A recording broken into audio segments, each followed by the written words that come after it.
far away, but a couple of centuries ago, a great struggle unfolded, a time of turmoil where the force of freedom clashed against the oppressive grip of tyranny. This is the story of the Founding Fathers, the brave Jedi of the colonies, who dared to defy the dark side of the Redcoat Sith. Master George Washington, leader of the colonial Jedi, was no ordinary soldier.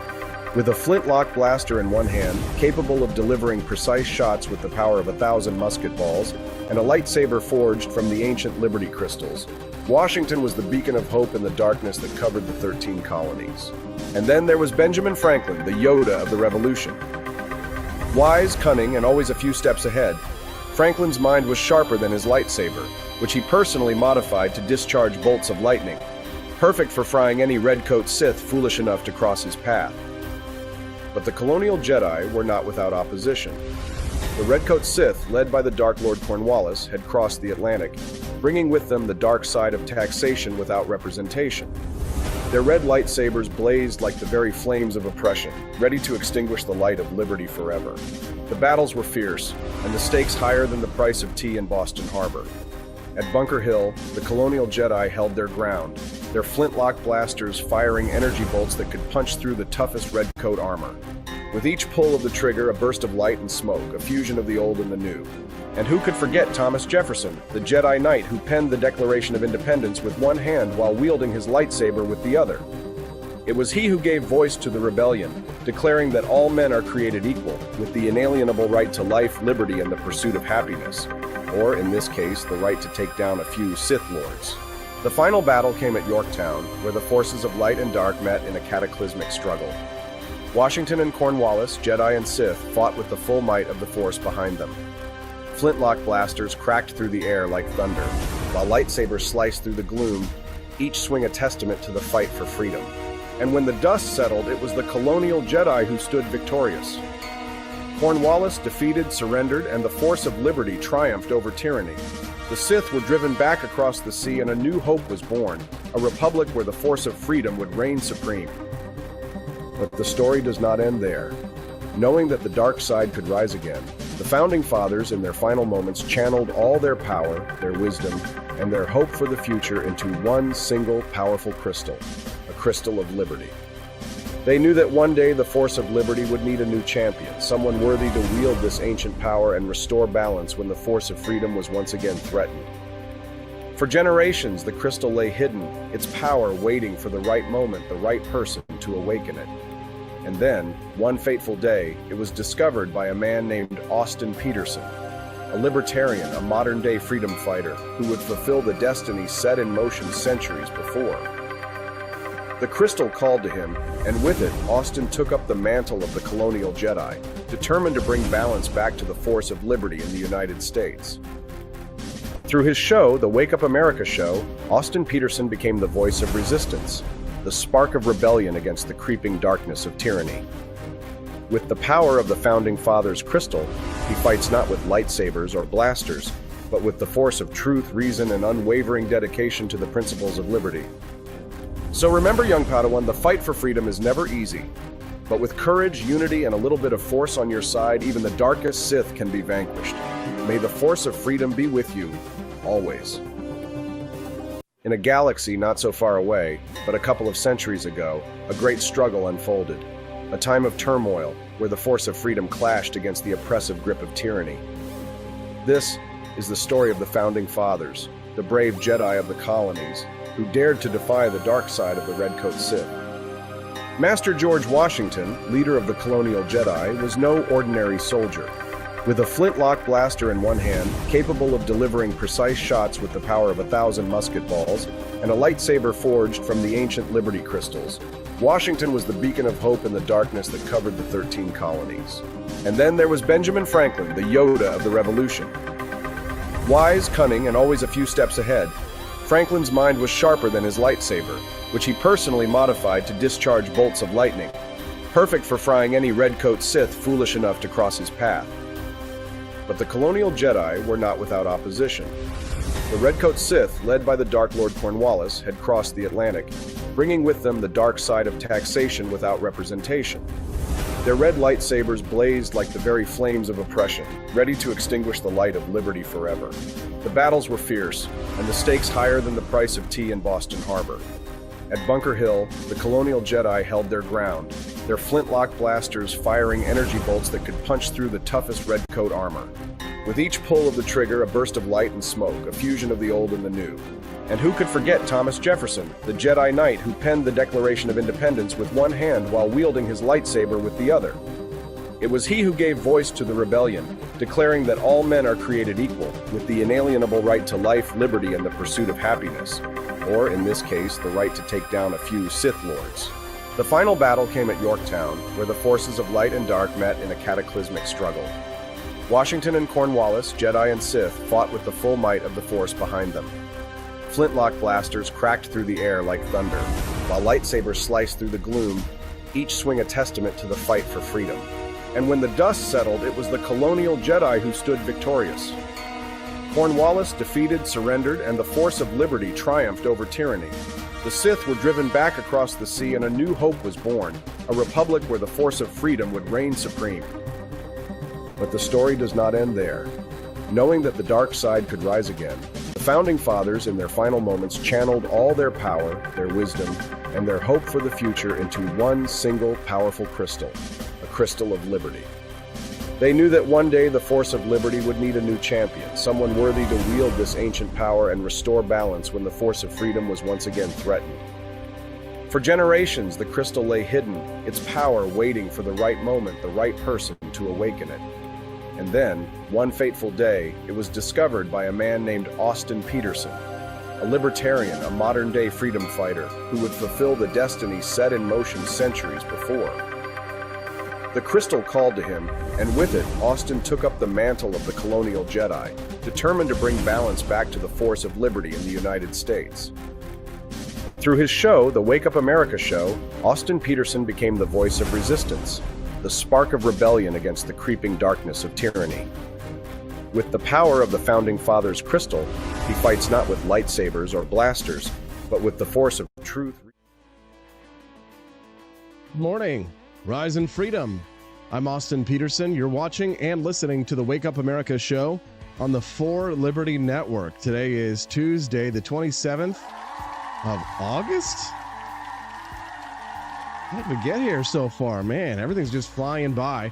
Hope you guys are having a beautiful morning. If you're not, by the end of the 2-hour stream this morning, you absolutely will be. We'll put you in a good mood. We'll have you laughing. We'll have you crying. We'll have you clapping. We'll have you drinking coffee. We'll have you peeing, snorting. What are you snorting exactly? We don't know. It's a libertarian show, so there could be anything here. Just because you can doesn't mean you should. Don't you? I was just saying this to a colleague the other day. I was saying, don't you wish that there was something in between cocaine and caffeine where it was like, it'd be like more, you ever felt like you needed more than a Red Bull, but you don't want to do cocaine? Or maybe you do. I would legalize it recreationally. We even have a shirt at forlibertyshop.com that says that. Legalize recreational cocaine, and it's got a picture of like Benjamin Franklin, and his eyes are like wide open. It's like it's about to declare him some independence there. Welcome, Frickety, Kermode, Barney Styles, Brandon Meyer.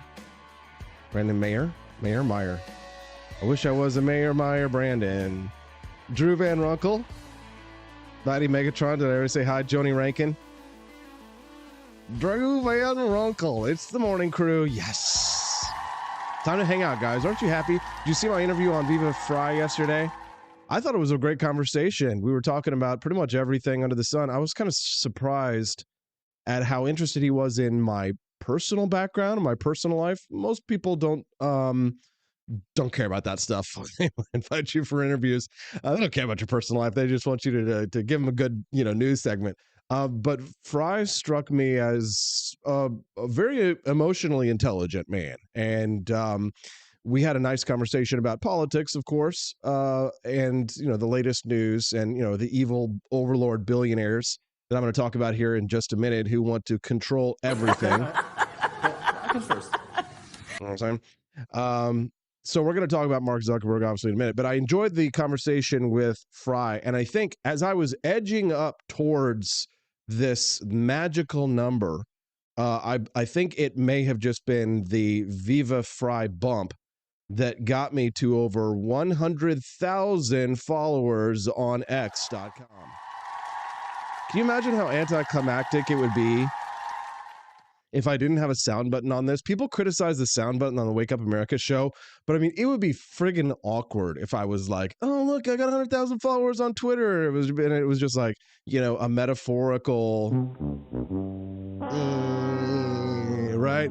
Right. You got to have a sound like, yes.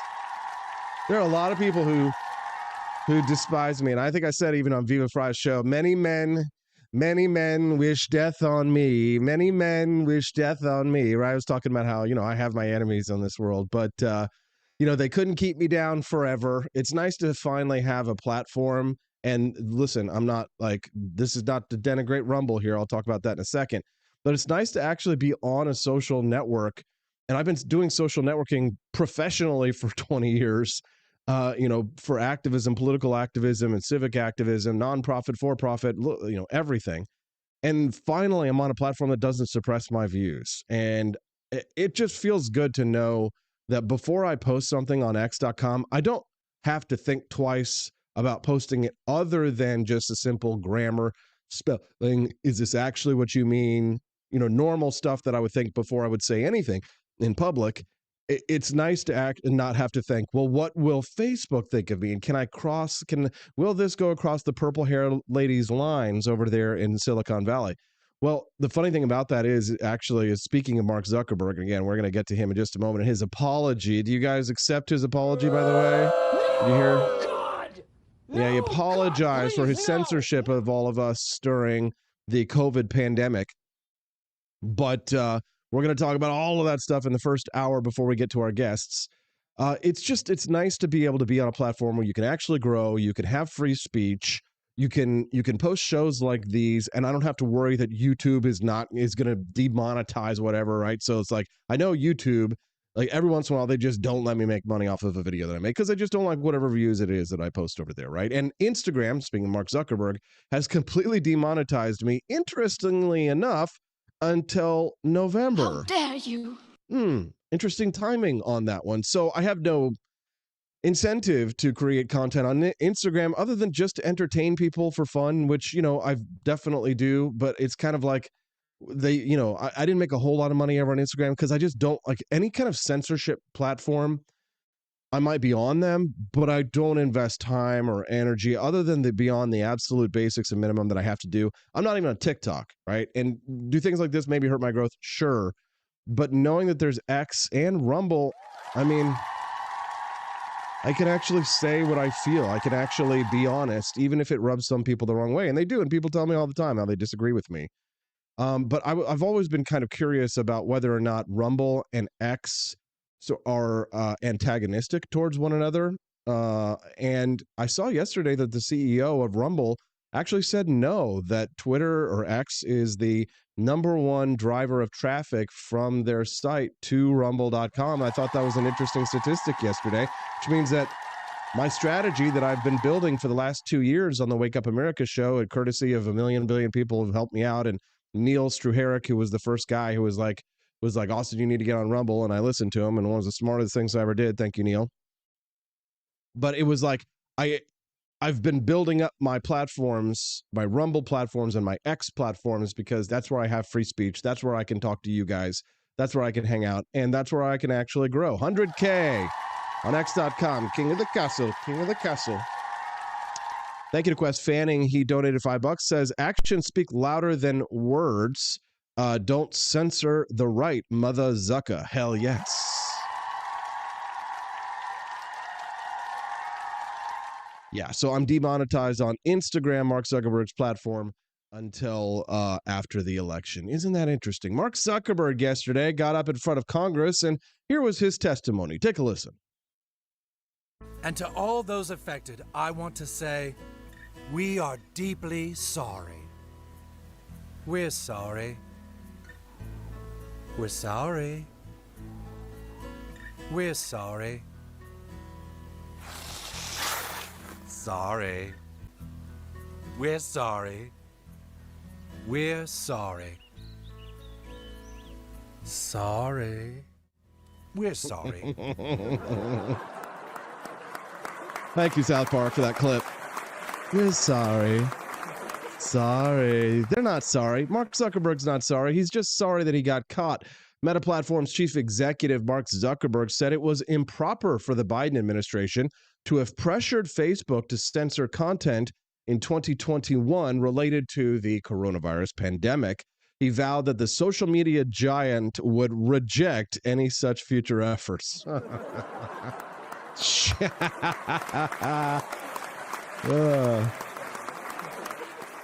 You hear it, guys? The election interference is over. They're not going to do it anymore. I wish I could have a camera behind my back and you could see me crossing my fingers. Zuckerberg said he didn't plan to repeat efforts to fund nonprofits to assist in state election efforts, a COVID-era push that had drawn Republican criticism and sparked many Republican-leaning states to ban the practice. In a letter to the House Judiciary Committee Chairman Jim Jordan of Ohio, he touched on a series of controversies. Zuckerberg wrote that senior Biden administration officials, including from the White House, had, quote, repeatedly pressured our teams for months to censor certain COVID-19 content, including humor and satire, and expressed a lot of frustration with our teams when we didn't agree. Does anybody remember the famous Jeffrey Dahmer meme that got me, I think it was like a year on Facebook. It was some kind of Facebook jail. It was the longest term I've ever served in Facebook jail. The longest term I've ever served in Facebook jail was for the funniest meme that I've ever posted. And it was when, do you remember, this was happening in our hometown with our mayor at the time. Do you remember when they were telling us to stay home for Thanksgiving? Was it 2020 or 2021? I can't remember which year it was, but maybe it was 2020. They were telling us, don't go home for Thanksgiving. Don't spend time with your loved ones. Don't go home for, like have a nice Thanksgiving all by yourself, right? And like most of us were like, no thanks. We're going to be normal. But I posted a meme of Jeffrey Dahmer where it showed him sitting down and he's talking. He says, no one can tell me how many people I can have for Thanksgiving dinner.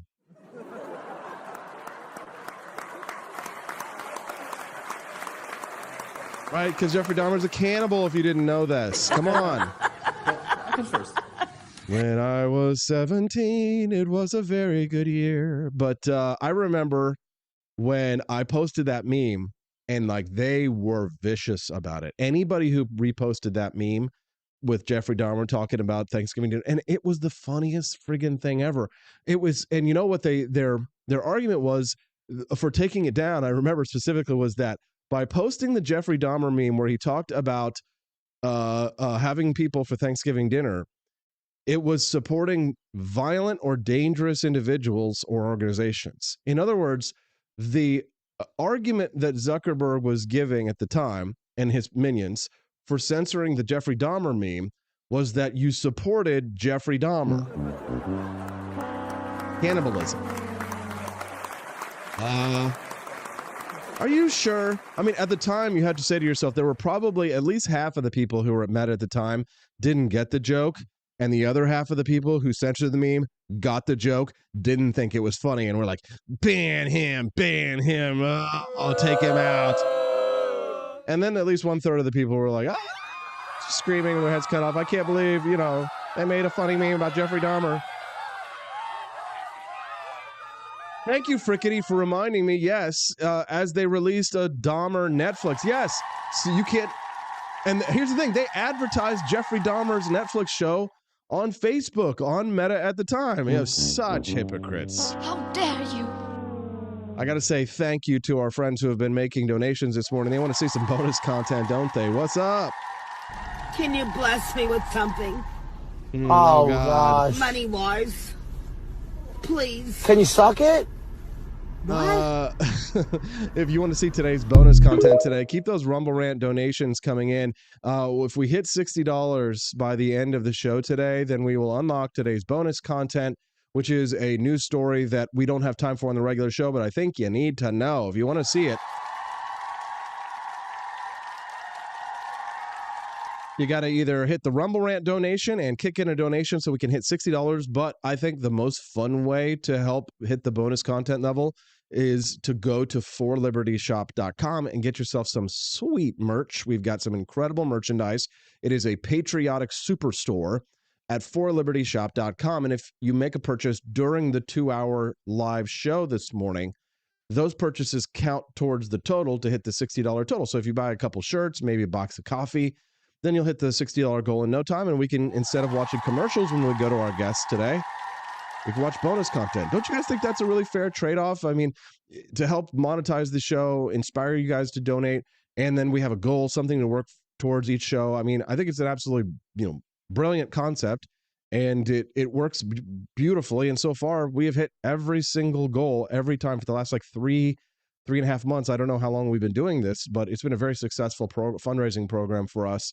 And it helps you guys to avoid commercials and have a little bit more fun and learn a little bit something about history or the news. It's a 5-minute mini documentary. So thank you guys very much for supporting the mini documentaries and for your donations. Don't forget to visit forlibertyshop.com during the show, make a purchase, and that will help to unlock the bonus content as well. Your bonus content just fresh and hot, just rolled off of the AI presses. So it's ready for you guys whenever you're ready. Cool? How about a text? Do you guys know how to text the show? It's the phone number at the bottom of the screen. 573-319-1586 is the text line, and you can text me anytime. It doesn't have to just be when the show is live. If you've maybe got, a question about your order over at forlibertyshop.com, I check all the text messages, but during the show, it's a lot of fun when you text me at 573-319-1586. The text line, again, just program it into your phone if you're a regular guest. 573-319-1586. Blue Trike finally joining us this morning. Blaming the Rumble notification. You should know what time it is. Come on, we all have a responsibility to be at the For Liberty or to be at the For Liberty Network show at 7 a.m. Central Time, guys, right? Come on. Okay, I can first. We bully anyone who disagrees. Trump, actually, Donald Trump, actually got a phone call and an apology from Mark Zuckerberg as well. I was kind of shocked. When I saw this clip from Fox News yesterday, Mark Zuckerberg called Trump to apologize. Take a listen. So Mark Zuckerberg called me. First of all, he called me a few times. He called me after the event, and he said that was really amazing. It was very brave, and and he actually announced he's not going to support a Democrat because he can't, because he respected me for what I did that day. I think what I did maybe was to me, it was a normal response. He's talking about, so Zuckerberg, when he called him to apologize for the censorship, apparently congratulated him on how he handled the assassination. I mean, Mark Zuckerberg was spotted saying that it was the most badass thing he'd ever seen, what Trump did. Thank you, Drew Van Runkle. He's still waiting for his Brainworms for Trump shirt to show up in the shop. I'll get there, Drew Van Runkle. I'm putting it on my to-do list right now.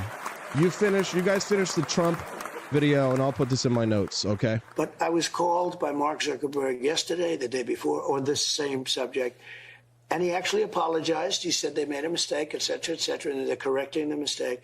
Google, nobody called from Google.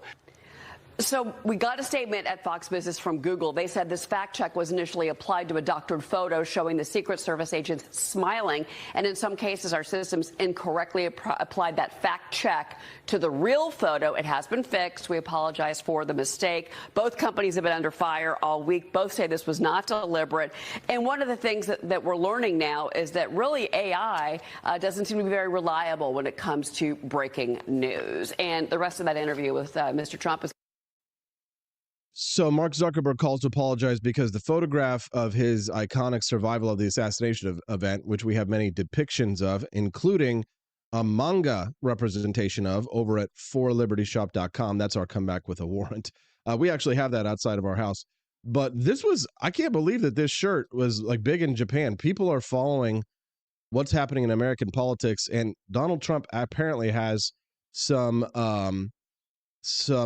big fans over in Japan. So like when I make Japanese manga shirts. They actually like sell over there. I made a Javier Milei one over at 4libertyshop.com as well. And people in Japan were buying them, were shipping to Japan. Just says, like I said earlier, Donald Trump wa itikeru. I mean, it just means Donald Trump lives. So get those iconic shirts. Exclusive manga version at 4libertyshop.com. If anybody sees you wearing that, they're going to think you're so hip. Rapapa. Yeah, there's my 100K. I just crossed over at X.com.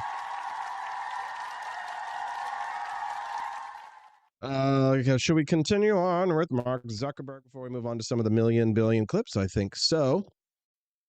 Back to the news. Facebook's publicly stated goal during the pandemic, they said, was to push people towards the vaccines. Now, in this letter that Zuckerberg wrote to Jim Jordan, Zuckerberg didn't indicate whether or not he changed his mind about that goal or whether he simply felt that the Biden administration had gone too far. Zuckerberg had said that he believed the pressure from the administration was wrong, and I regret that we were not more outspoken about it. Do you really? No offense, Mark, but... No offense, but it sounds like some fucking commie gobbledygook. Thank you, Norm. Mark Zuckerberg said that the company had made some choices that, with the benefit of hindsight and new information, we wouldn't make today. Bullshit. And that I feel strongly that we should not compromise our standards due to pressure from any administration in either direction. And we're ready to push back if something like this happens again. Okay. Boy. Let me just tell you something, okay? Sans Elon Musk, maybe there are a couple of other app founders, like mega tech billionaires, who might be good guys. There might be maybe a half dozen perhaps out there, like the tech billionaires, secret, shadowy, baby blood drinking, type typically. Like maybe Elon Musk is not one of those evil billionaires. I don't get evil supervillain vibes from Elon Musk, but I will say that they're all compromised to some extent.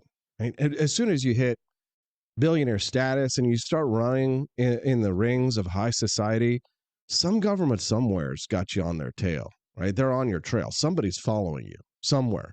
Like, you don't even have to really even be all that famous to catch a few weirdo stalkers. Anyway, there's something about the leader that gets the follower. But when it comes to the governments, it's always better to have assets in those kinds of roles than not. They're always actively recruiting. Governments are always actively recruiting. It's not just the American government and the CIA that's doing skullduggery abroad. I can assure you that there are at all times, everywhere, there is a conspiracy by governments of the world to spy and to take assets from people who are more powerful, more connected, more wealthy. Obviously, duh. I'm not saying anything that should be blowing your mind here, but what I'm saying is that you should think about that when you consider that many of these people are very likely compromised in some way or another, meaning that Mark Zuckerberg just got caught doing this, right? But this, when you see that the founder of the app Telegram, which is an app that's used to send secure encrypted messages between two people, and you see he gets arrested in France, he's Russian, then you have to consider that someone like that, I mean, if you look at what we did to detainees in Guantanamo, we have ways of making you talk. So yesterday, when I was having this discussion with Fry on his show about privacy, and what John McAfee, my old friend, had said is that there is no privacy online. You have certain secure apps, like your local police department might not be able to get into something. And if you haven't committed a big enough crime, they might not send you off to forensics. But if you commit a big enough crime, or you're a big enough target for whatever reason, and they want to get into your phone, they're going to find a way in. There's going to be a backdoor somewhere, somehow, for the people who maintain or created that app in order for them to be able to make changes. Somewhere, somehow, they all slip up. They always do. They always do, because humans wrote the code, and humans are imperfect. And so there are going to be flaws somewhere that can be exploited by governments. And Mark Zuckerberg I think he enthusiastically did what he was told. This whole concept that they resisted the Biden administration and that he's acting like, he says that they didn't like the pressure that we push. Here's what he says. I feel strong we should not compromise our content standards due to pressure from any administration in either direction. Bullshit. And we're ready to push back if something like this happens again. Bullshit. Here's the thing. They won't. There's threats and blackmail. I've been watching the Boys over on Amazon Prime lately. I just kind of got into the story of it. I'm not a big superhero movie or television fan, but I like this one because it kind of reverses the concept. But it kind of shows like how easily it is to manipulate. So they're human beings, senators, popes, priests, cardinals, mullahs. Everybody is self-interested. Everybody responds to about the same 10 to 15 incentives, whatever they may be. For a lot. I mean, then did you see, by the way, on about the story about the Telegram app founder? Did you see that beautiful, smoking hot Eastern European chick that was with him for a long time, who was documenting all of his movements and posting publicly about where he was because she was with him? I mean, did you get all of that? Did you get that? And then now this like smoking hot chick that was with the founder of the app she's just kind of disappeared, right? She's outlived her usefulness, it would appear. But I mean, number one way to trap people like that, typically honeypot them. And Elon Musk has got a lot of kids. So he really likes women too. I'm just saying, I'm not saying Elon would willingly cooperate, but Elon, if you're listening, my man, make sure you're doing everything you can to protect yourself. I mean, eventually everything will get compromised, as I'm sure you understand. But at the end of the day, we need, as much operational security for the guys who are on our side as possible, with the understanding that our enemies, the deep state, they can probably access everything. And, if there's ever going to be another revolution, it's going to be fought, have to be fought with pieces of paper, riding on horseback or something like that. Anyways, the lesson of the Mark Zuckerberg story is that, never trust Mark Zuckerberg or Facebook or Meta to keep your data safe, or to not, work with Democrats to try and undermine American democratic processes or to interfere in an election. But also to understand that, most of these people, in these positions, tend to be assets. They tend to be on the government side. They will do what the government says when they are told. How is everybody feeling today? Don't want to black pill you too much. Good morning, everyone. Welcome to the Wake Up America show. I'm your host, Austin Peterson. I liked this discussion with Donald Trump yesterday, where he was talking about some of the mistakes that he has made. I think it's wise of him to say something like this. Take a listen. I didn't really know anybody in Washington. I was a New York person. I wasn't like a Washington, D.C. person. And all of a sudden, I'm unprecedented. I'm driving down Pennsylvania Avenue with more police and motorcycles and military than I've ever seen before in my life. I said to my wife, "Do you believe this? Unprecedented." But I didn't know anybody in Washington. I think that's the kind of thing, like, people laugh at that because it just seems so silly. I mean, that's the kind of thing that a normal person would say and feel and think, right? If thrust into that position. Like, for Donald Trump to say, as powerful a man as he is, and well-known and famous as celebrity, like, you could see why he is the candidate that you want to have a beer with. But he's not going to drink beer, so whatever he drinks, a Diet Coke, he's the person you want to have a Diet Coke with. And I had to rely on people to give me names. I always suspected that was the case. And certainly we saw it when it came to who he picked for the Supreme Court, for example.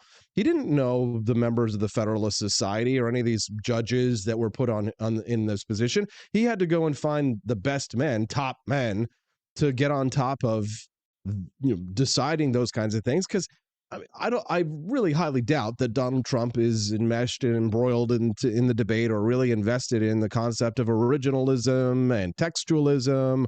What is the original intent of the Constitution? I highly doubt that Trump is really deeply invested in that conversation, and therefore he finds people that he trusts to make those decisions, and he really picks some wrong people to make some of those decisions. Not all of them, however, is fantastically enough, as you might be willing to believe, is the turtle. Mitch McConnell actually was the one who slapped that list of names on his desk of people who would make good judges, and he picked a lot of good judges. Sometimes, Trump trusting his instincts means not just to do whatever, he thinks he should do because he's the one who's in charge, but to actually listen to people who are smarter than him. That's the sign of an intelligent man. Stephanie, I like to joke, but she had never met, I think, some of my groomsmen in my wedding. And the groomsmen in my wedding are some of my best friends that I've ever known. Mark, Joe, and Vince. And these are all just incredibly fantastic, developed, men with interesting personalities, sometimes idiosyncratic. One is a rocket scientist and a patent attorney. And so when they got to meet my family, many of them at my wedding for the very first time, everybody was just shocked. I've been feeling like I'm kind of stupid, I was loud. This is the reversal. This is the reversal what I was saying earlier when I said, I tweeted this earlier. I don't know if you follow me X, but I said, pro tip, whenever you're taking a photo, always stand next to someone who is shorter or fatter or uglier than you. This is the reversal of that. But all my groomsmen in my wedding are these incredible, brilliant, accomplished men, and or like bon vivant playboy, coastal playboys of unbelievable resources and massive amounts of machine guns and just incredible men that you would just kill to know. And then there's me, the kind of right there. But these are my groomsmen. These are the men who stood with me in my wedding. These are my best friends. Why are these my best friends? I think instinctually I always knew that you're going to be better off if you surround yourself with men who are smarter than you, who are wiser than you. They may be your peers in age, you may be close to them, but you're always going to learn something from them. And maybe there's the things that I had to teach them are not the kinds of things that necessarily we could discuss in a private conversation on air. You know what I'm saying? Pretty women, fascinating. Speaking of pretty women, Camellia Peterson is going to be here at 8 a.m. Central Time. Oh my God, I've got so many good topics with Camellia. There's not going to be enough time for us to talk about all of the fun stuff with Camellia. But I guess the big question for Camellia is, have leftist women had their empathy weaponized to the point of self-deletion? Let me say that again. Have leftist women had their empathy weaponized to the point where they will self-delete? If I was streaming on just Rumble and Locals or X.com right now, I would say the real word for self-delete, but I won't. I think you know what I'm saying. So we're going to talk to Camellia this morning after I play a clip for you of Lauren Southern interviewing leftist women at a protest and about for female rights, feminist rights. And we're going to talk about this sort of, I will say, suicidal impulses. And that's the only time I'll use this word for right now, unless I decide to remove it from YouTube. So we're going to talk to Camellia about that at 8 a.m. Central Time, as well as two other stories that are definitely in the make Camellia blush territory. You know what I'm saying? And I know you guys love when I do that. Two other stories, if I can have time to get to them. Chivalrous men cheat just as much as misogynists. Oh, no. Chivalrous men. My lady, Captain Save-A-Ho here to the rescue. I would never cheat on thee, my lady. Chivalrous men cheat as much as misogynists, apparently. Interesting. And then another topic, sure to make Camellia blush. A coworker was upset. This is a letter to the editor story. A coworker was upset that their girlfriend was 8 years younger. So a male worker at a corporation had a friend, right? And it was a female friend at work. And then when that female friend found out that the girlfriend was 8 years younger, the coworker was very upset. Keep in mind, my wife and I, we have a 7-year gap, so that's just 1 year off. So if we have time to get to that story, we will get to it with Camelia, and that will be fun.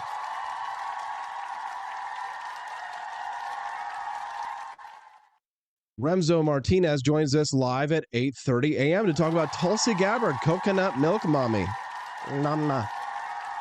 Joins us at 8:30 a.m. Central Time. Remzo to talk about Tulsi Gabbard endorsing Donald Trump. You love to see it. I call it the March of the Independents. Donald Trump is now leading the biggest cross-partisan, cross-ideological island of misfit toys coalition of Republicans, MAGA Republicans, Libertarian Republicans, independents, independent Democrats, Social Democrats, classical liberals, the biggest, widest, broadest, weirdest movement I've ever seen behind Donald Trump. And honestly, you love to see it. We're going to talk to Remzo this morning at 8:30 a.m. about the March of the Independents at 8:30 a.m. Central Time. I'm looking forward to having that conversation. Aren't you guys, huh? Aren't we going to have some fun today? I love this show. I love doing this for a living. But I can only do it for a living if you unlock that bonus content. We've raised $12 towards the $60 goal. Thank you.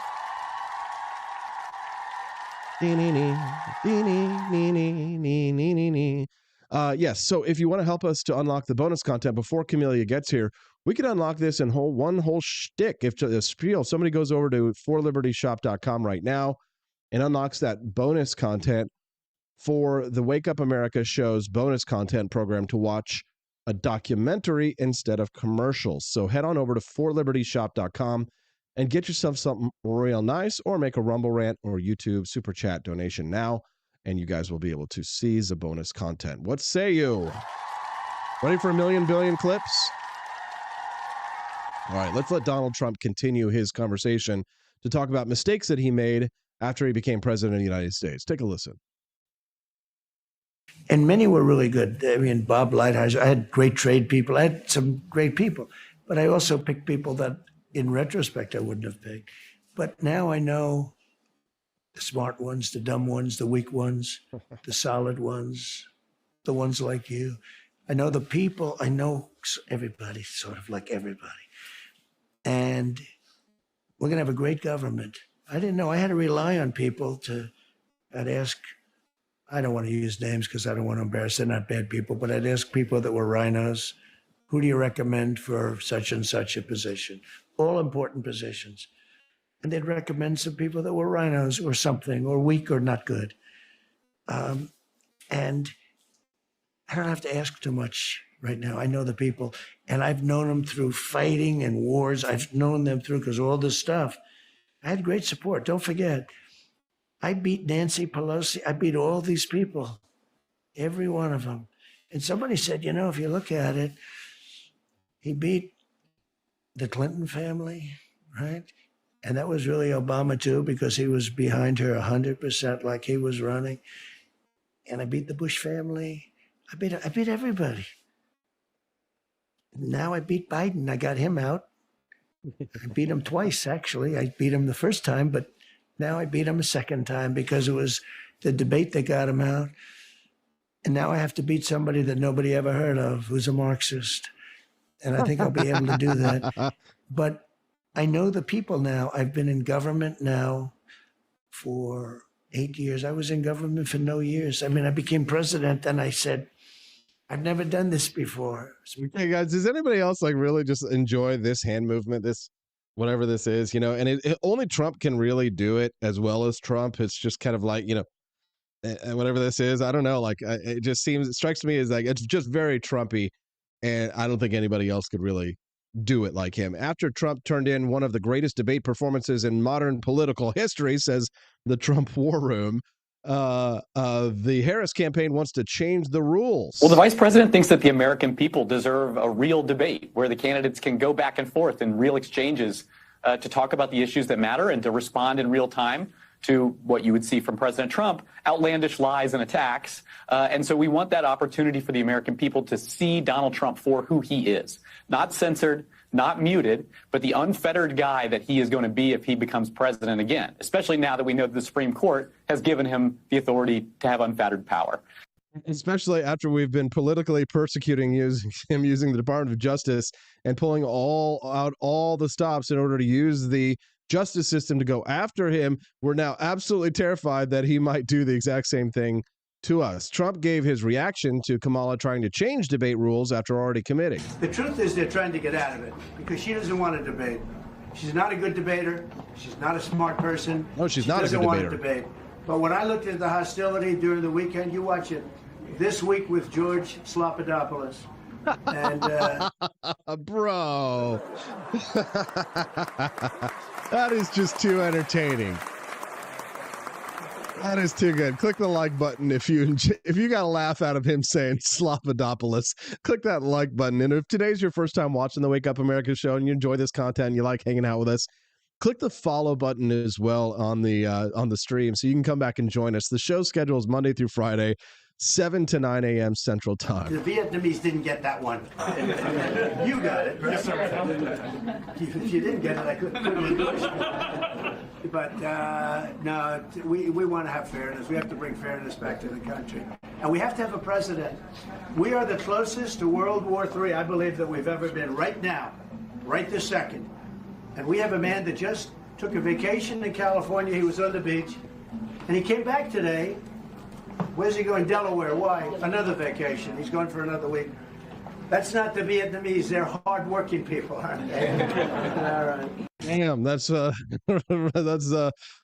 clear Trump right there. This is why Obama won't let Kamala Harris speak to reporters. I think that, to be very honest with you, I do believe that we should have rightly believed, but we certainly believe that certain issues are just settled. Certain issues are just settled. Clearly we're not. No, that's right. And that's why I do believe that we are living, sadly, in real unsettled times. Wow. I can first. Absolutely brilliant. Did you guys see Kid Rock introduced Donald Trump at a National Guard event in Detroit yesterday? Kid Rock.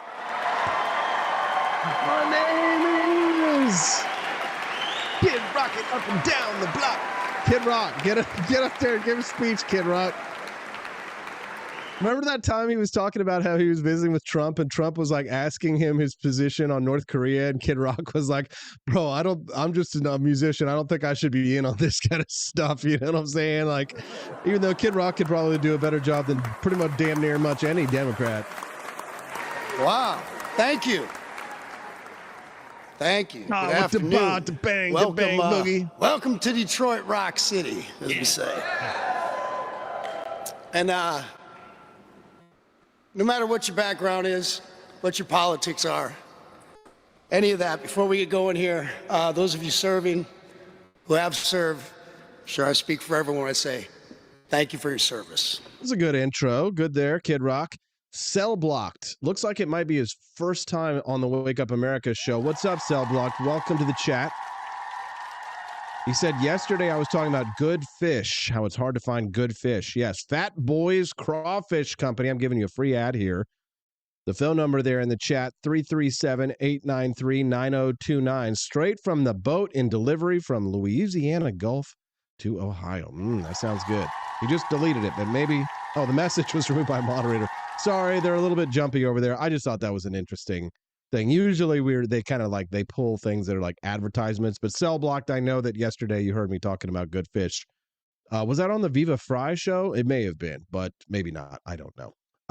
Yes, typically what we do is we let people, if they do a super chat or a Rumble rant, then I'll read that. And if it's an ad, I'll read the ad. That's fine. So sorry about that, Cell Blocked. You got neutered by the crew. Anyways, this is 5 minutes of Kid Rock, and as much as I like Kid Rock, it's time to move on. Peanut butter is a liquid, says the TSA. We said what we said. What the hell is wrong with the TSA? I really like the first response, though, to the TSA, the Transportation Safety Administration, talking about the peanut butter is a liquid. We said what we said. Drink it.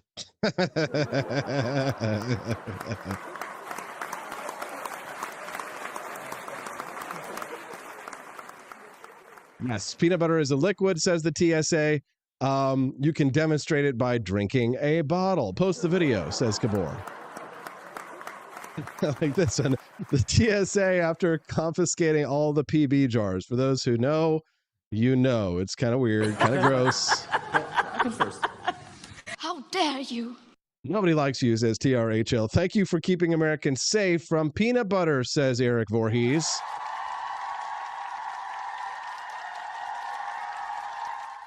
Yes, Bonchi there from Red State says, I know you're busy patting down old ladies and confiscating water bottles, but have you guys tried picking up a dictionary? A liquid, a substance that flows freely, but is of constant volume, having a consistency like that of water or oil. Yes, that is the definition of liquid, but it doesn't matter because we just make up. I mean, if you go there, if you look up the definition of a woman in a place like that and on dictionary.com, and it's not what you would think. Oh my God, Julie Borowski, I think she just got me roasted. So remember earlier when I said always take a picture with somebody, stand next to somebody who's fatter, uglier, or shorter than you. Here's a picture of me and Julie Borowski and Ron Paul at his office in Congress. Yeah. I guess the question is, well, here's the thing. Everybody there was shorter than me, so...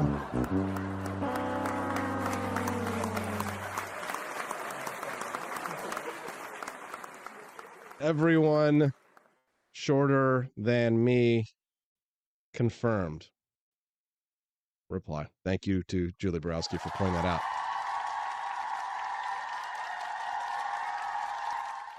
There we go. Suicidal Empathy. We're going to talk to Camellia Peterson about this. Watch this clip from Lauren Southern where she interviews a feminist march about their rats. I'm going to be asking the most difficult would you rather question out there. Would you rather have women's rights or Islam? Let's see how they react. Women's rights or Islam?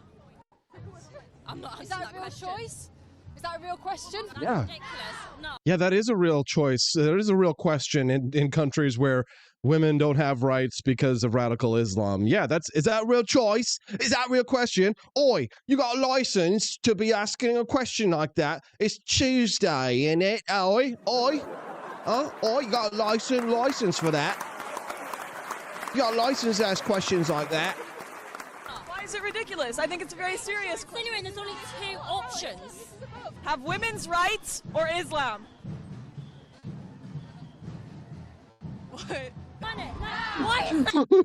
What?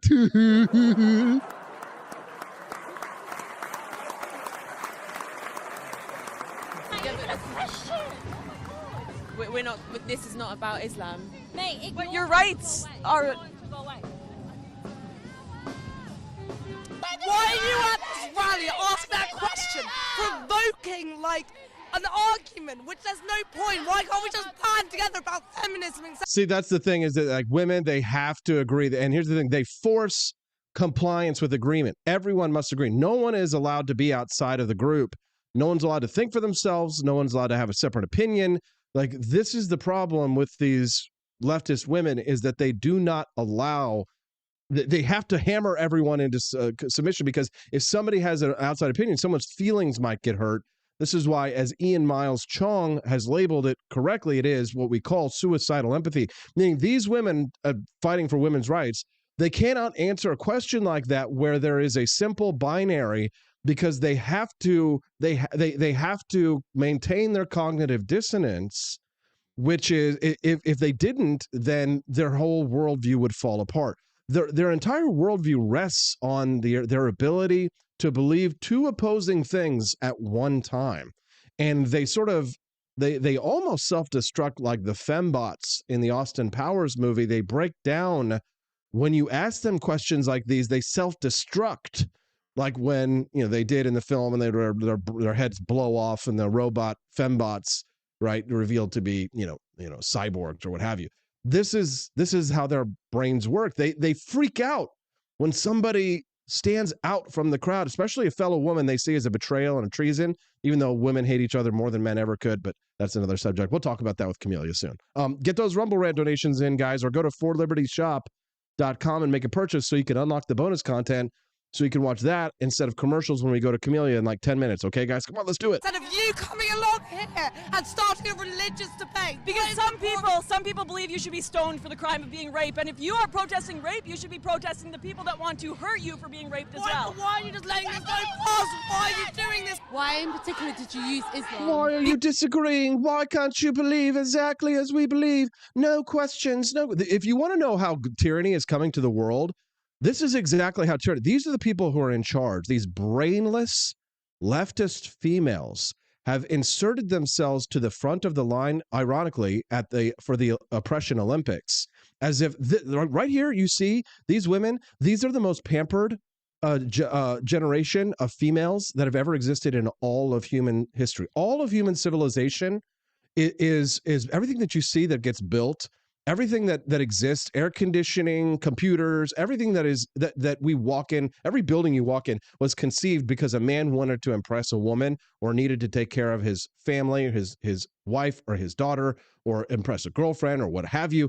And it was all for women like these. These women have everything in the world. These are Western women who have first world problems and violence against women. They're there to end violence against women, but they cannot admit that radical Islam in its truest form, in its purest form, is a violent ideology that stands opposed to everything that they're marching for. They cannot admit it. And they will destroy the world. They will kill everything and everyone as sure as an Islamic terrorist would if they had a nuclear weapon and could do it. These women will destroy civilization and society almost in a much worse way. I think I'd almost rather go down in a nuclear attack and just like go out in a bright flash of light. At least it would be something beautiful or poetic rather than this hellscape, this dystopia that these leftist females are creating for us. Can I get an amen? Can I get an amen? And the people that want to hurt you for being raped as well. Why are you just letting this go past? Why are you doing this? Oh God, what Brit? Every time I hear Britain, look at their stupid jowls. Like, why? Right? Like I'm feeling strong 1776 vibes about the UK these days. Particularly, did you use Islam? Because there is a big problem with how women are treated under Islam. Right. So you didn't first ask her whether or not she identifies as a Muslim?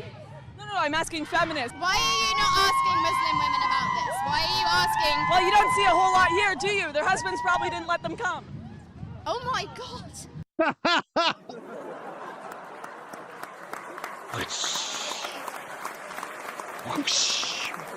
Give it up for Lauren Southern on this clip, man. Cannot wait to talk to Camellia about this and so much more. Look at her face over there.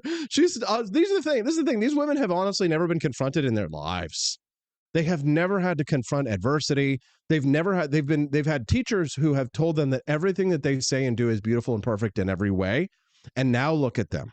Look at them. They're shocked when someone comes up to them with an opposing point of view. They've never had this happen to them. Way to go, Lauren Southern. You owned them, baby. Did you just hear what she said to me? She said, I don't see a lot of Muslim women here. Their husbands didn't let them come.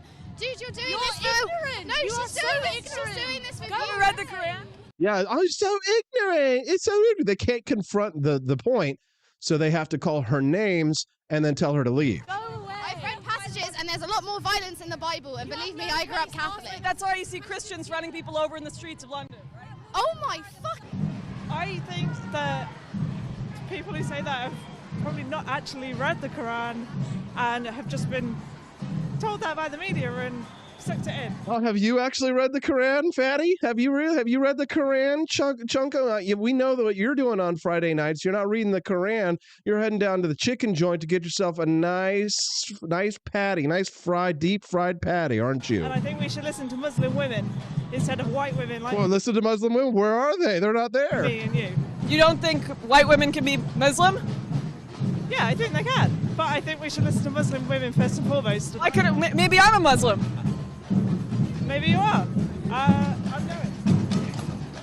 I think we should respect religions. We should respect women's rights. What if religions believe women are worth less than men and should be beaten for the crime of rape? I don't believe that at all. You don't believe they say that? I don't believe that should happen, but it's not for me to say what people should believe and not believe. Actually, this is the question I've been asking. Would you rather have women's rights or Islam? I actually don't have a problem with Islam. I don't see it as it being incompatible with women's rights. These are the women who will destroy. They will give away everything that we have built in society. And for the last 280 years, my ancestors. I was talking to my wife about the other day because we were watching the Ellis Island. My Petersons, they came in the early 1900s, and we were talking about how brilliant and any of the immigrants from Europe, Austria, Prussia, Austro-Hungarian Empire, the early 1900s, any European immigrant who came over at Ellis Island was smart. I mean, any immigrant who came to the United States is smart anyway, but any European immigrant like from France or Belgium, whatever, in the early 1900s, that was a brilliant move because that continent just went up in flames for the next 50 years. There was hundreds of millions of dead. And so brilliant move for the Petersons to come over. I think they came over in like 1903 on the Heilig Olaf. But I was talking about this concept of heritage Americans with Stephanie. And if there are heritage Americans, I'm definitely one of them. My mother's side of my family, fascinatingly enough, is pre-revolution. So I was able to find gravestones of my ancestors through my mother's family. And my middle name is Wade. So my full name is Austin Wade Peterson. But I was able to find the grave of a Wade, and they were French. So their name was actually pronounced Wad. And the grave of this person, this Wade, who was my ancestor on my mother's side, was dated to like 1763 or something like that. So pre-revolution Americans, like basically freaking almost pilgrims, or what you might consider to be pilgrims, colonists to the pre-United States, which gives me, I think, at least something of a heritage claim to the culture and the civilization that's been created here by my ancestors. The Constitution, the Declaration of Independence, the freeing of the slaves, civil rights. The United States has created something beautiful. The United States has created something unlike anything else in the world, and it has influenced Western civilization as our culture has spread across the globes. But it, of course, in many ways, although not entirely, originated from Great Britain, from the UK. These are the people that we had in the concept of English liberty. This is where we got the Magna Carta. But on that theme of immigrants who left at a good time, it seems that my mother's ancestors left France at a very good time in the early 1700s so that they could build a culture and a civilization of freedom here in the United States. I'm very proud of that. And it's one of the reasons that compelled me to want to have a child.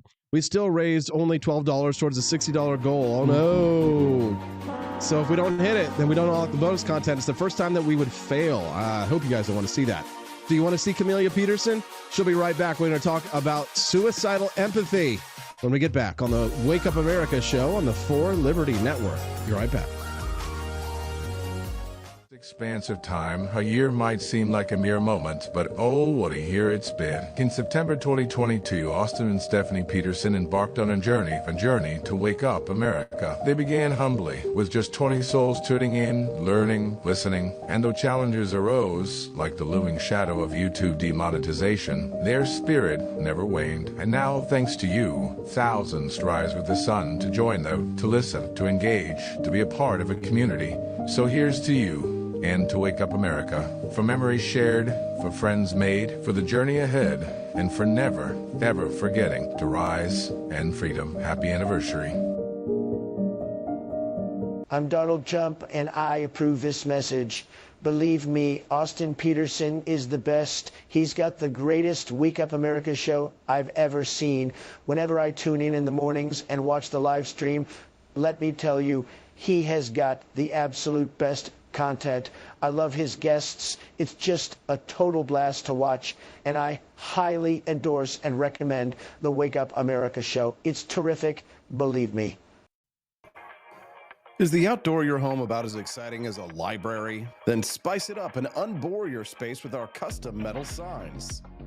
Crafted with love and a bit of libertarian magic, you can customize your own metal sign at ap4libertyshop.com. So head to ap4libertyshop.com, customize your own metal sign today.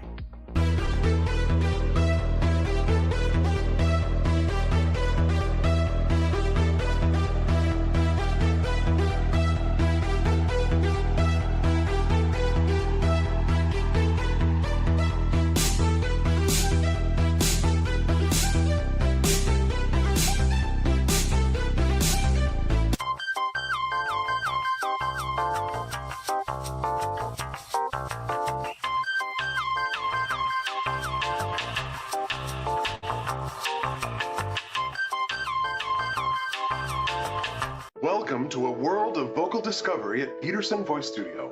I'm Justin Peterson, here to guide your musical journey. Envision a place where your voice reaches new heights, where every note tells a story. We embrace all singers, from the enthusiastic shower vocalists to aspiring stars, ensuring each voice finds its unique rhythm and tone. Are you ready to elevate your voice? Visit petersonvoicestudio.com and sign up for remote lessons tailored just for you. Let's begin this melodious journey together.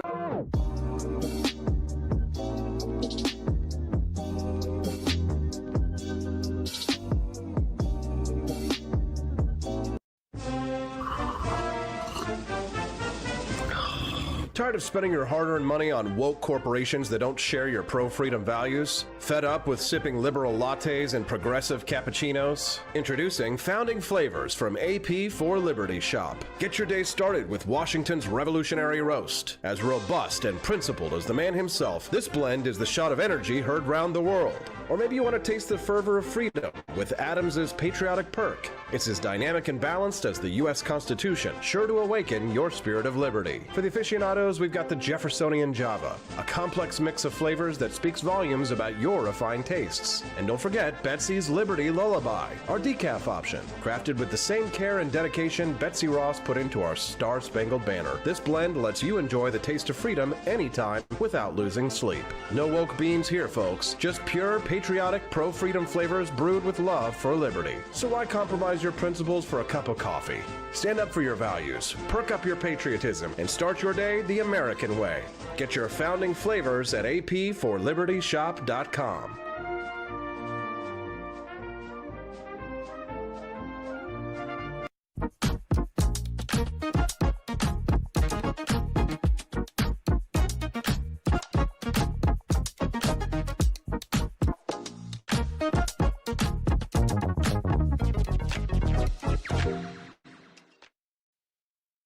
Or Islam? Women's rights. Women's rights? Yeah. I wonder why they don't do this in, like, Rotherham. So if you're not going to support the march, then I don't think it's very fair that you're here. We're doing interviews. Yeah, you're asking stupid questions. You're asking, how do you know? How do you know that my camera woman is not a woman? Off. Literally, we will show you. Off. No, it's a women's march. There's no men on the march. What if he supports the march? Is that a problem? No on the march. It's not. No, you're supposed to be doing a job. No men on the march! No men on the march! No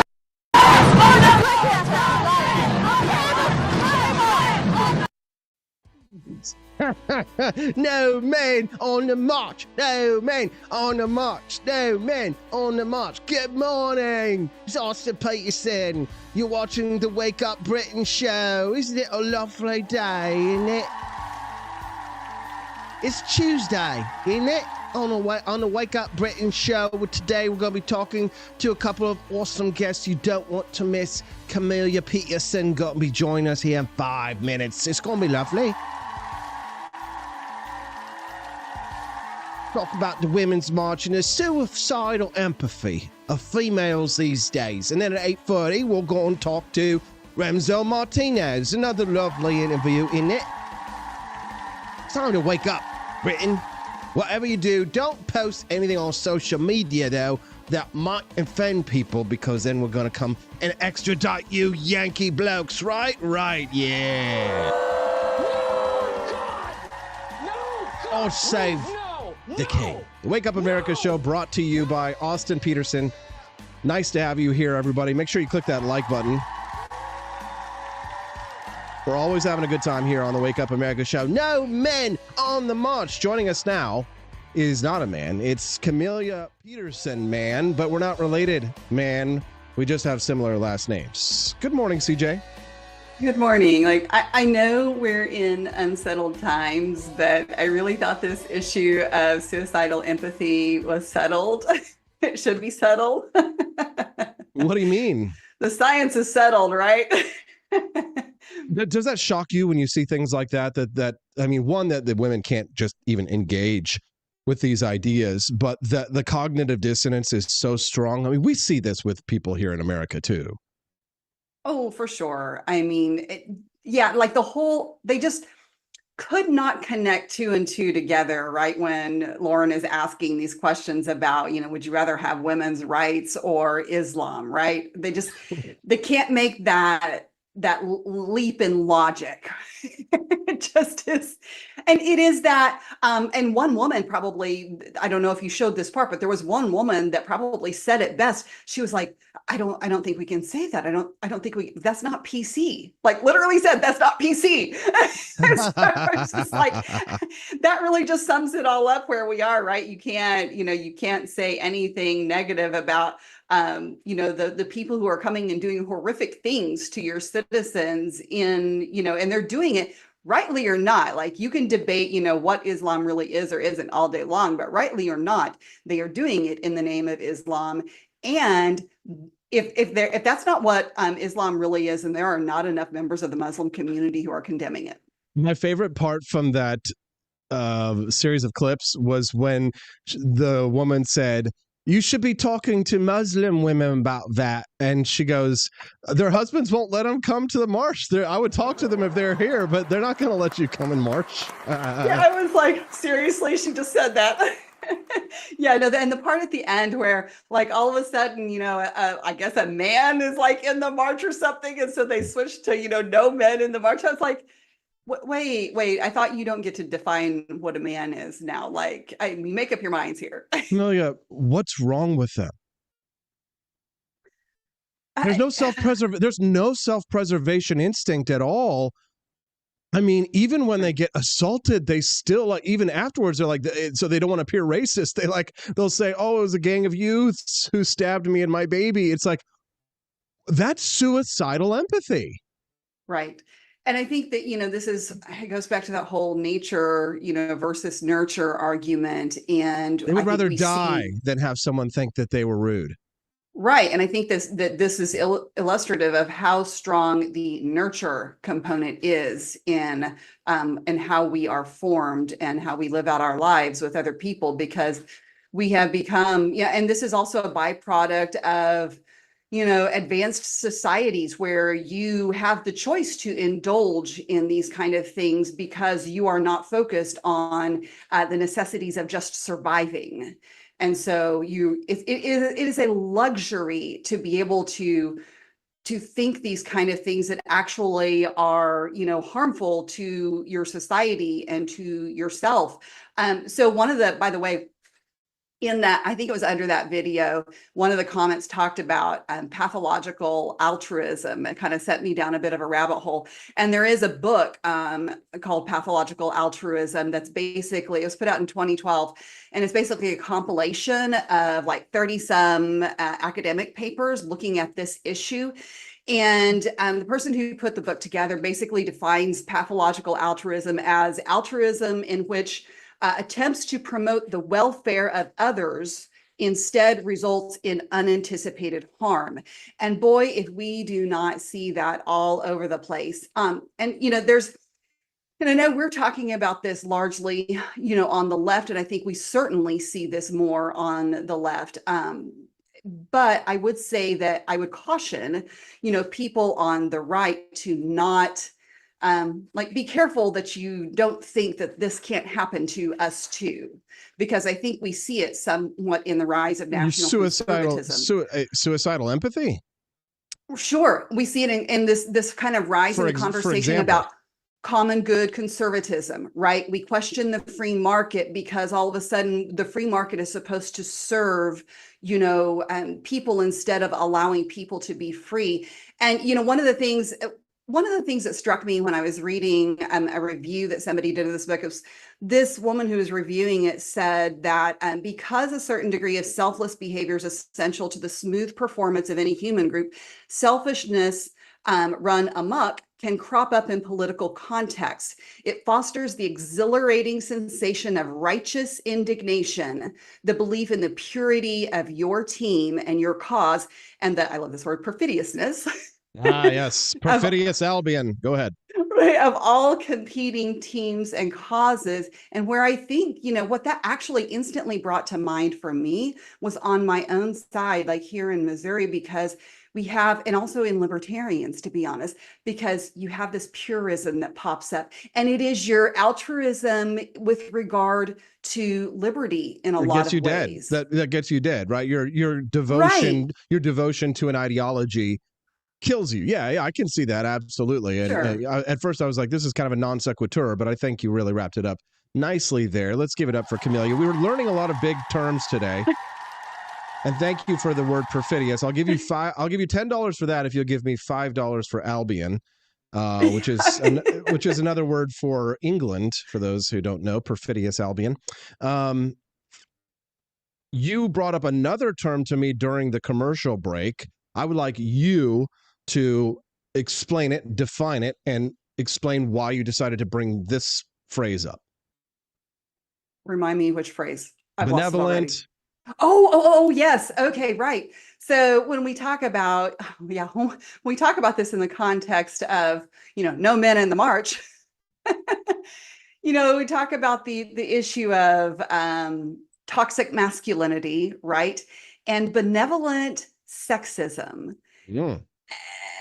And I was like, or benevolent, chivalry. And it's, I guess it's all different ways of hating on men, right?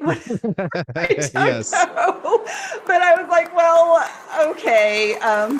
So, this other article was talking about the whether or not, well, let's just read this, because the beginning of this article was like the first 3 lines. I was like, oh, here we go.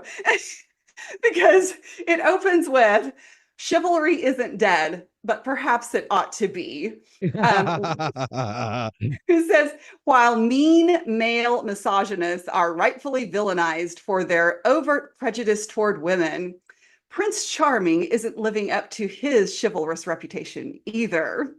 And so it says, benevolent sexism refers to a belief that women are vulnerable and need the protection of men.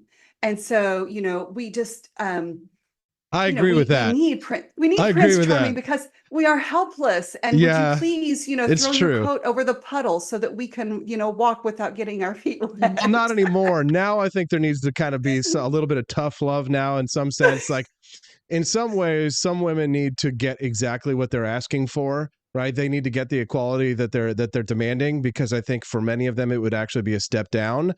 But I do think that, I guess maybe I am a benevolent sexist in that if I see a female struggling with something that is obviously outside of her, realm of possibility, then I step in and I help her. Right, I do this, by the way, not for like young, beautiful females, right, as an excuse to talk to them, but I do this for like grandmas and things on the street. Right. Like the funny thing is like when you think about this benevolent sexism, that people are always like, well, it's because they just want to talk to us females and stuff. And it's like, you're not all that hot, right? Most of you are pretty damn fat, actually. Most of you, the women in the United States, are pretty effing obese.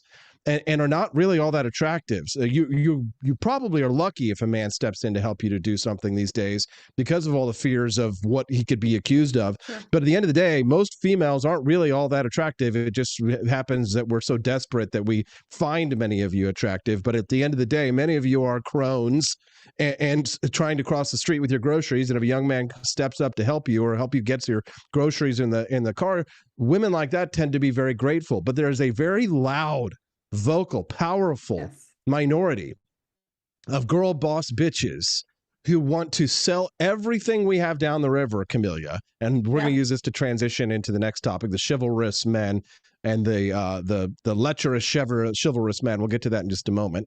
But to sort of put a bow on this one, is my final point on that is just to say that if there needs to be sexism, it probably ought to be benevolent, right? It's a good thing for men to step in and help women when they can't, right? And women are at some point going to have to take a step back and really account for where they are in Western civilization.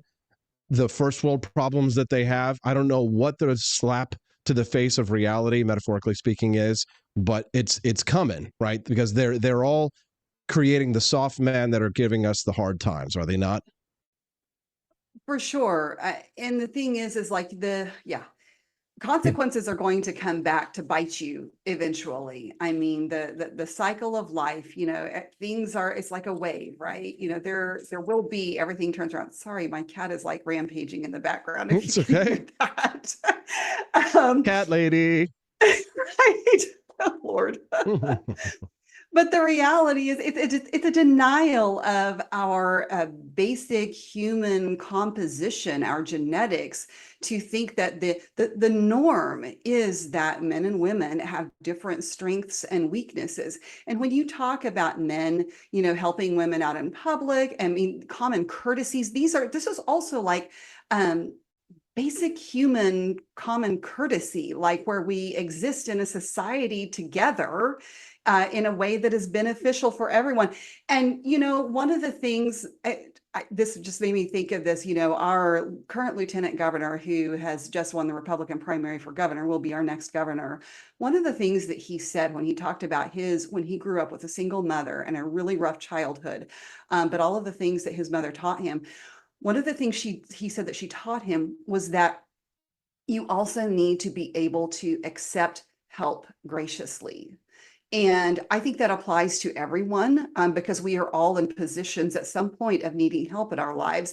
But right now in our current society, I think that especially, applies to women because there is this like girl boss, I don't need anybody mentality. And I'm here to tell you like firsthand experience, like there's like when you get, this girl boss mentality in a company or an organization, like the effects of that are not good. It ends up being detrimental to everybody, especially, the effects of it trickle down. Absolutely. Camelia Peterson joining us live on the Wake Up America show. Camelia, I sometimes refer to her as CJ. If you're like, who's CJ? That's CJ. She is Camelia Peterson, who joins us live on this show every Tuesday and Thursday as a regular guest at 8 a.m. Central Time. So if you're enjoying the commentary from Camelia and you enjoy our banter, make sure you come back when CJ is on Tuesdays, Thursdays, 8 a.m. Central Time here on the Rumble channel. If you're enjoying the content and you haven't clicked like yet, now's your reminder, as well as clicking follow. We're coming up on 2 years on this show, Camelia, almost 2 years. I saw on Facebook, the one thing, I hate Facebook anymore, right? But the one thing it's good for is bringing up memories. Mm-hmm. And so just the other day, it brought up a memory where I took a picture of you in the bar area of the studio, like prepping for the first show, right? Which wasn't until like September 6th, but you were getting everything set up and testing everything. I was like, wow, it's really been 2 years. Oh, right. And like, who would have ever thought that like I could have turned this into a career and built it to where we're at right now? We've got 2 new shows coming. I'm really excited to see what Daniela and Brian and King Libertarian do with their 2 shows. I'm having so much fun putting together Daniela's promos and merchandise stuff. I've got one now where she's in a spacesuit with a laser gun. And it says, it's like a recruitment poster. It says, do it for her. It says, watch Culturama, do it for her, right? It's going to be awesome. So I'm excited. I'm really looking forward to hers. And by the way, congratulations on 100K. Oh, hey, what's up, girl? Thank you. Yesterday, Viva Fry asked me on his show because he's like shocked at how young I looked. He's like, you're 43. He's like, how do you look so young? I'm like, it's just about living a stress-free life. You just. Oh, right. Yeah. I am convinced that looking younger is very much tied to your attitude and sense of humor. It is. I feel like, despite my graying, balding head, that like my face just kind of looks boyish and young. And obviously I don't do like beard or anything like that, right? But it's like, I don't know, maybe I feel like you can look on the outside how you look on the inside as long as you don't screw it up too much with too many drugs, alcohol, or you know, cigarettes or whatever. You know what I'm saying? And they go, old Blue Eyes was right about being young at heart. Yeah, exactly. Hey, we've got 5-6 more minutes, Camellia. 2 different topics. I'm gonna let you choose which one we'll cover next. The first one that I sent was that apparently chivalrous men cheat as much as misogynists. Or would you rather do coworker upset that their girlfriend is 8 years younger? You choose, CJ. So I think we can like very quickly dispense with the second one about the woman being upset about being the coworker's girlfriend being 8 years younger. So like number one, 8 years, not that big of a difference. And, you know, the more they talked about this story about, you know, and basically this woman started being upset with her coworker when they were working late and they were supposed to have dinner. But then the girlfriend shows up and he's working and eating with her instead. And like all of a sudden now, like the comments start, you know, and his coworker is concerned, right? You know, and yeah, about the age gap. Yes, is concerned about the age gap and, you know, like this is a bad thing. And really probably what it boils down to is she probably had a crush on him.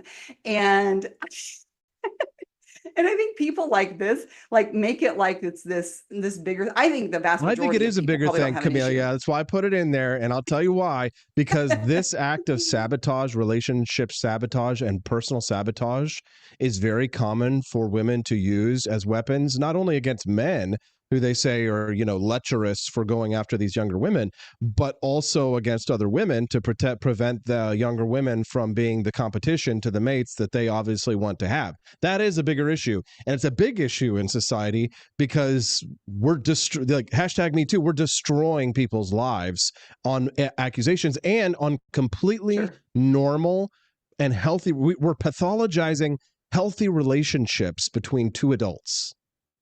Well, and I think that we are, you know, like hand in hand with that, we are destroying individualism, right? This is different people have different tastes, and the people with really large age gaps in their relationships are actually not the norm. They are the exception. Really? Absolutely. Like if you, that's, you know, like I know it's like anecdotal, but when you talk about, I mean, you know, when you've knocked as many doors and seen as many people's data as I have, like you start to look at the patterns, and it's always interesting to me to see the exceptions to the patterns, but the patterns really are that people are usually within, you know, either the same age or within just a couple or 3, you know, years of each other. 4 is like not abnormal, right? Anything outside of that is. But let's talk about, I mean, it's fine. And I think we could probably find some median as what's acceptable, but let's talk about what might be considered unacceptable. You know, a 40-year-old man with a 19-year-old girl. Okay. Let's talk about that, right? It's perfectly legal. She's a teenager, okay? And this is where everybody's like, ew, gross, disgusting, weird. But what I think as a society we can't contend with is that the reason why it's not just physical reasons. I think on some level everybody always is like, well, they just want a young, hot, tight body. Well, yes, idiots, of course men do. That is what men want. Get over it. All right? Let's put that aside for a second, right? Just the purient interests. We also just enjoy, as an older man, I would say, if I weren't a married man, we also just enjoy being around a woman who isn't cynical, who isn't jaded, who hasn't had, oh, I'm gonna roll your eye. We don't like to be around women who bring us down, who make us feel miserable. Men only at this much, you know, who have strong opinions and decides to tell us what to do and lord over us all. Not because we want to lord over the 19-year-old girl, I would suggest that most men who are this age, but just because we don't want to put up with your shit. Well, so I think that's the conundrum right now, right? That's the conundrum because that's understandable. Okay. But also we are in a situation where those young women have come up in this culture. And so they're not necessarily just young and impressionable. They've already been indoctrinated with a lot of these feminist, you know, tropes. And it is like, it's not just that you're getting them innocent now. It's just that you are literally going to have to unlearn a lot of things already, even at, 18, 19. So I saw somebody say something interesting the other day, when you talk about that big age gap, like when you're 40 or when you're 50 or whatever, and you've got, say, a, 15, 20 year age gap, like it's kind of cool, to say, and everybody understands like, oh, he's got the younger chick. But then when you get up to like, it's 60 and 40, it's like, it's just not like a cool thing anymore, right? Yeah, it's cool for the person, the older person. Drew Van Runkle over in the chat donated $10, says donation for Austin to buy some just for men so he can pick up a hot young broad when Steffi dumps him. Yes, thank you. Why? But when it comes to cheating, I'm going to kind of bastardize what Frickety said over there in the chat as well. When it comes to cheating, a woman is much more likely to be attracted to a man who has the options and is capable of cheating. Isn't that the case? You would rather be with a man who has the option to cheat than with a man who doesn't, right?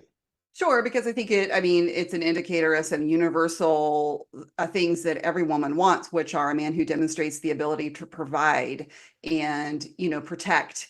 And, it's easier to see, well, I would say in a lot of ways, how a man's charisma and how he carries himself is like, sometimes that makes us think, oh, he's in charge, like he's large and in charge and he's going to take care of stuff.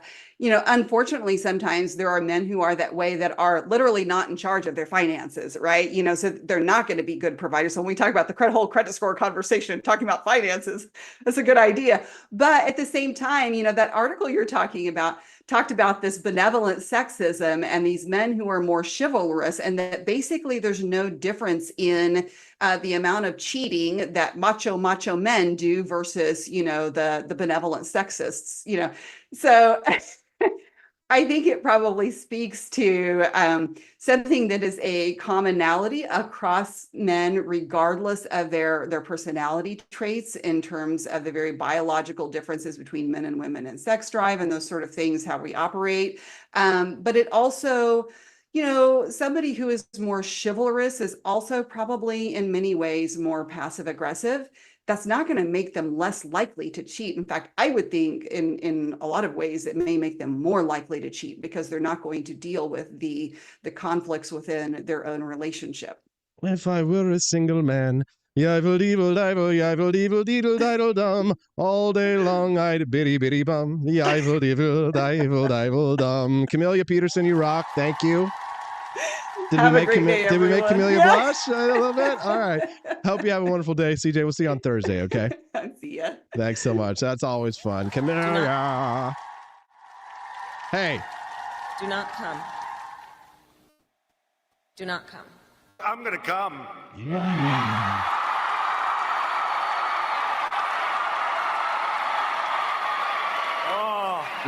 Oh, the Wake Up America show coming to you. We'll be right back. We have not hit the bonus content goal just yet. We're at like $30 towards the $60 goal. I'm nervous. We're not going to make it, guys. Panic. We'll be right back with Remzo Martinez. Tulsi Gabbard endorses Trump on the Wake Up America show on the For Liberty Network. Cantina crew, this is Elon Musk, the CEO of Twitter, and I just want to say thank you for watching the Wake Up America show. I've decided that Austin Peterson will be the new CEO of Twitter.com, effective immediately. First thing to do, though, is I've got to go and blast off into space.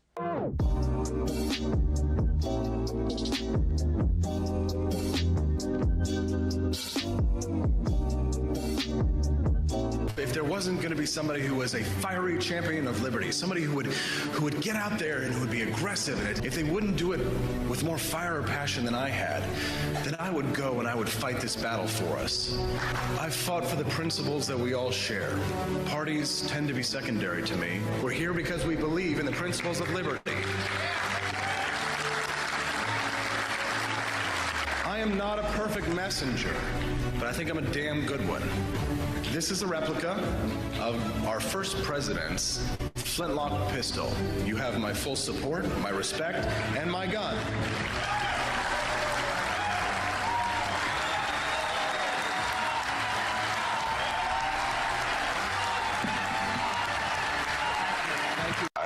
that the heart of my philosophy is much more libertarianism than well, that's the fashionable word these days, I guess. A conservative is no longer just that. He's a libertarian and always has been.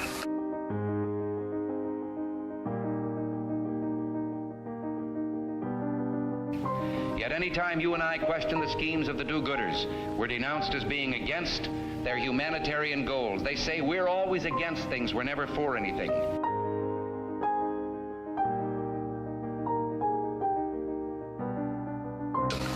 And what is fascism? Fascism is private ownership, private enterprise, but total government control and regulation.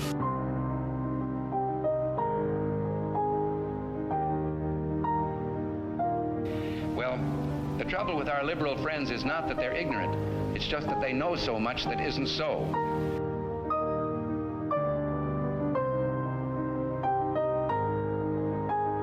If we lose freedom here, there's no place to escape to. This is the last stand on earth.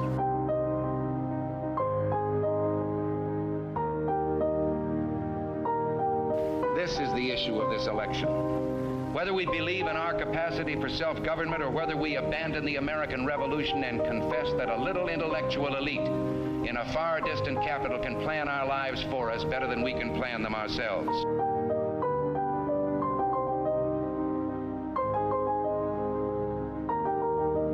The conservative, so-called, is the one that says less government. Get off my back, get out of my pocket, and let me have more control of my own destiny.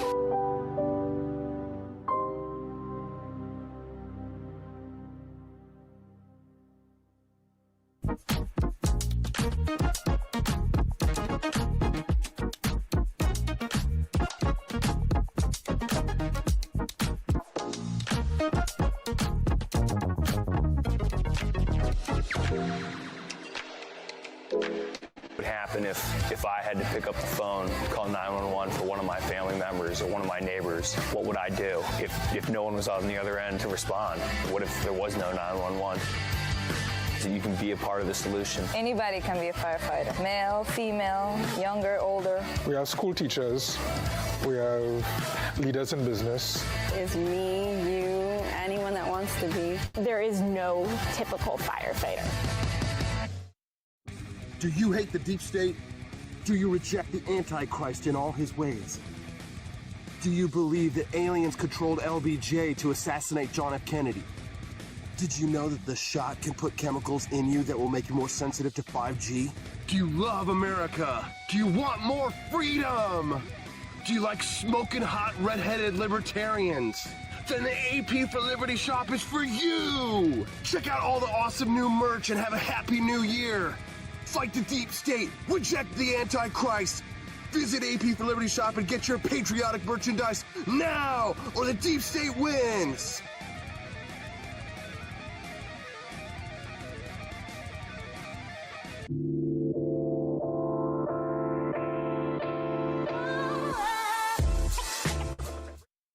Privileged to be here with all of you, my brothers and sisters in uniform, especially on this day of all days.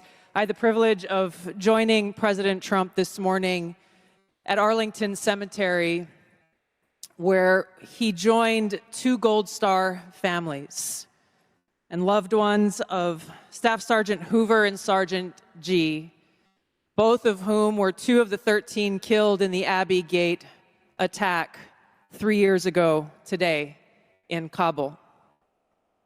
And I can tell you, as we were there, as he laid a wreath at the tomb of the unknown soldier, joining these Marines' loved ones, I felt the sorrow that he shared with them. Tulsi Gabbard, Democrat, endorses Donald Trump for president of the United States, just on the heels of Robert F. Kennedy Jr. doing the same. Good morning. Welcome to the Wake Up America show. I'm Austin Peterson. It's nice to see some names over in the Rumble chat that I haven't seen in quite a while. Names like Tressa Lee. Glad to have you here. Cell Blocked. First time I've had you here as well. Really glad you guys are back. And if it's your first time here watching the Wake Up America show, we hope that we'll earn your follow. If you click the follow button on our channel, that'll subscribe you so you'll be able to find us again tomorrow morning. It's a 5-day-a-week show. Mondays through Fridays, 7 to 9 a.m. Central Time, 2-hour tour de force of economic freedom and personal liberty. Come back and join us. We're always having a lot of fun talking about the news. The guests are spectacular, including my next guest. If you liked Camellia, you're going to love my next guest. Known him for quite some time. He's a freedom fighter in his own right. I knew him back when he was just a silky young pup, and now he's an old hound, grizzled and veteran status. Remzo Martinez joining us live this morning to talk about the March of the Independents. What's up, Remzo? Man, you made me feel old. People wonder why I still get kind of like the same haircut I got when I was in the Army. And I told them, well, over the past year, before this past year, it was just because I didn't have any other hairstyle. Now it's more to like keep the grays away. Remzo, I'm glad to have you here. I mean, we've been freedom fighting together for quite a long time, trying to advance these ideas in order to protect the American Republic. And we are both of us, very independent-minded people, right? We're not the type to march just with any politician or party, what they say or do. We think for ourselves. And it's fascinating and exciting to watch when people like Tulsi Gabbard or Robert F. Kennedy Jr. are endorsing Donald Trump. We might not agree with everything that they're saying or doing, but this is kind of the independent sort of movement that we were hoping to see behind the libertarians during the Tea Party years. And even in 2016, Trump is kind of doing it, isn't he? This is the populist moment. And for years, I really struggled to understand what that meant. For a while, I thought it was just like angry culture war issues, give me all my entitlements and I don't care about the consequences. But over the last 4 years specifically, I've really began to understand that, it's not necessarily a coherent political ideology. If anything, it's a meshing of collective interests that are basically saying, listen, we understand we live in a large country, a very, very large country. And there are people here who we can try and teach and educate and debate with and convince. But at the end of the day, there are issues that need to be resolved, and we have to learn how to live with each other. I used to think of that as compromise, but now I see it as maintaining a very diverse, very different, very strong-willed society. So when you merge the populist left with the populist right, what you get is more akin to what I would describe to as like, a Newt Gingrich style contract with America. For years, people laughed at Gingrich because Gingrich, especially in 2016, said that he was a populist, and he was one of the first former elected officials, him being obviously a former presidential candidate and former Speaker of the House during the Clinton era. So they didn't really take him seriously. But now I think about that and I see what's happening now. And this is a new Republican Party. This is a new alignment of everything we've seen. People have asked, is this a libertarian moment? Is this a MAGA movement? I think this is an America movement, because I don't have to agree with everything as you mentioned. But if we're all in alignment on we need to do what's best for America, and as Kennedy said, we have to love our children more than we hate each other, I can live with those people. I can work with those people. Those are the people that I want to get things done with. And that's what Donald Trump is doing right now. It's exciting to see. And it's also sad in some ways because there are so many of our fellow travelers in the liberty movement who aren't getting on board. And for just the weirdest, most inane reasons why they say they can't support Donald Trump. I mean, what's fascinating is that you have people like Joe Walsh and others from like the Tea Party years who have gone never Trump to the point that they're actually endorsing and supporting Kamala Harris. Thank God. I see, most libertarians I see aren't doing that, although there certainly are. Have you seen like this Josh Eagle character and many others who like self-described classical libertarians who are out there supporting Kamala Harris? I mean, what the hell is that all about? It's sad too. And, I know Josh personally, and, I have a saying. It's like, I'm never going to argue with my friends in public. And I very much disagree with almost all of what he says, but I've never, and he can say this, I've never argued with him. So Josh, even though I disagree with you, I've never argued with you in public. But, it's sad. It's like, when I see him post those things, it's like, okay, so what you're rather saying is you'd rather go into a route to full communism, so that way you could say that you took a moral high ground at the cost of everything else. I don't believe in, like this self-suicide mentality of, I just want to tell everyone I was right. What's the point of being right if everything goes to shit? That's always been my question. And politics isn't a game of what you get. It's a game of what you come out with without losing everything in the process. And that's what we have to debate with here. And people seem to be confused by Donald Trump. Our attention span seemed to be nothing. They're like, oh, he'll cause this, he'll do that. It's like, okay, name a war he started, name something he made significantly worse. Like, people try and throw the lockdowns on him. And I've been saying this for years, which is the lockdowns and the pandemic happened to him. He did not force that. And when we really want to look at who the bad guys were in that situation, it wasn't necessarily the federal government. It was liberal state governors. It was Democrat state governors and some Republicans. But Trump wasn't pushing, contact tracing in Montgomery County, Maryland. He wasn't forcing COVID victims into nursing homes like Cuomo did in New York, which killed thousands of people. My biggest problem with him, which is why I was pretty much an RFK guy until Trump got indicted, was Operation Warp Speed and the fact that he never took accountability in terms of pushing against more of what those Democrats were doing in 2020. My thing is that he wanted to just ignore it as something that happened to him, and he wanted to cry victim. And what I wanted him to say was like, listen, man, at least take some complicity. I'm not blaming you 100% on it, but you got to take some responsibility for what happened, because that was under your watch. So for Kennedy to come to the table, and Nicole Shanahan, his VP pick, said, we are not going to do anything with Trump until he at least takes some responsibility for the vaccine injured as a result of those flawed COVID vaccines and everything else. We need him to say that he's never going to do anything remotely in terms of spending and all the other bunk garbage that happened during the pandemic federally. So whether he did it publicly, which he hasn't so far, I'm pretty sure he did it behind closed doors, because Kennedy knew for a fact that the moment he came out and endorsed Trump, his most hardcore anti-lockdown, anti-COVID procedure supporters would have left. So I think right now what we're seeing is that people understand, like, this is some Avengers Endgame level stuff. The man is forming the Avengers, and this is just it. This is the and I say this understanding the full irony. This is the most important election in American history. I love it when you say things like that, because I completely agree. As somebody who rolled their eyes in the past when people would say things like that, I absolutely agree with you. Thank you to Brandon and to Quest this morning. You just unlocked the bonus content today, so we'll play that after Remzo comes on. Remzo, where does the Tulsi Gabbard movement fall in? I mean, I know that there are a lot of Tulsi Gabbard stands out there, but I mean, Tulsi Gabbard, you might say, on one hand, she was sort of run out of the Democratic Party on a rail to some extent, but it was because she, so viciously debated Kamala Harris during the presidential campaign last time when Joe Biden was running in 2020, and just kind of demolished and decimated her. What is it about Tulsi Gabbard that makes her so different from the average Democrat that she could do something like this? Well, for one, she can unite America in making us excited and horny all at the same time.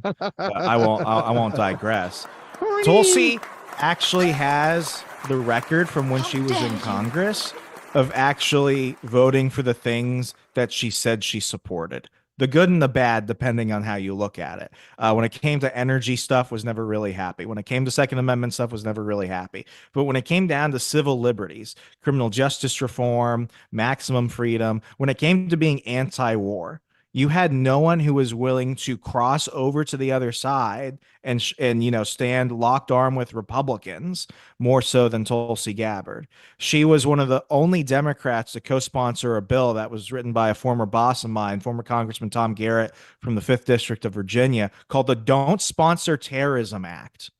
And everyone voted against it except him and Tulsi and a few members of the Freedom Caucus. Don't sponsor terrorism, which was don't just give money and guns to random, moderate militias. It's like everyone's a moderate compared to ISIS and stuff like that. Like, that was what we were dealing with. Tulsi has always been on board of this. And I was actually at a Tulsi Gabbard dinner here in Wisconsin back in late May, early June. And I was actually at a table with a bunch of people who were not Republicans, a bunch of people who were either independents or Democrats who came to see her. They didn't come because they wanted to smooze with a bunch of Republican donors. They came to see her. And at the end of it, even though she had not made the endorsement until this past weekend, they were pretty much convinced if she's not going for Kamala, this is obviously a Trump move. She had already been giving platitudes to Trump. It's like, is this the type of person we want helping negotiate our national defense strategy, our foreign policy? Yes, absolutely. So she has brought over, if anything, because Democrats will go ahead and push away the civil liberties groups all the time. You saw that with the Bernie Sanders phase of the last 8 years. But when it came to the anti-war contingent, that's the one thing you can't make up. That's the one thing you can't fake. You can't bring back dead people. And for the anti-war left, they know that Tulsi is the one person that when she said something, it's true and it matters. So I don't think that she's bringing over as many people because the Democrats have tried to defame her and destroy her at all costs. But she definitely brings over some. And then when you combine her and RFK has already said that he's bringing out more Democrats to support Trump. Look who Kamala's rolling out. Did you see the press release yesterday? McCain, Bush, and Romney, alumni for Harris. It's like, fine, take the garbage pail kids. No one wants them. Take them. Rhinos. That's hilarious. It's like saying gonorrhea, the clap, and I don't know, strep throat teamed up to endorse you. It's like, come on, man. Come on, man. It's just a weird, it's amazing that we're at this. It's like there's so much, sure, there's a lot of bad things, but there's also a lot of just crazy opportunity and bright spots in this. There's a lot to be hopeful for and look forward to. I try not to get my hopes up about things, right? So that I'm not disappointed. And that's kind of my strategy in life. Every once in a while, I like to indulge in a little fantasy of, what if my For Liberty Shop website becomes this huge superstore and one day somebody offers me $1 million to buy it and then I can retire. Like every once in a while, but I don't spend too much time fantasizing. I'm spending time working towards things like that. But since we're on a show together and we got time to kill, let's chat. Let's engage a little fantasy, Remzo, and let's consider the potential Trump administration. Yeah. Let's just do this, right? And let's take the ultimate white pill. Say Donald Trump wins, okay? How exciting a coalition of people, of representatives, of like you were saying, the Avengers or the Justice League coming together behind Donald Trump. Tulsi Gabbard, Robert F. Kennedy Jr., Vivek Ramaswamy.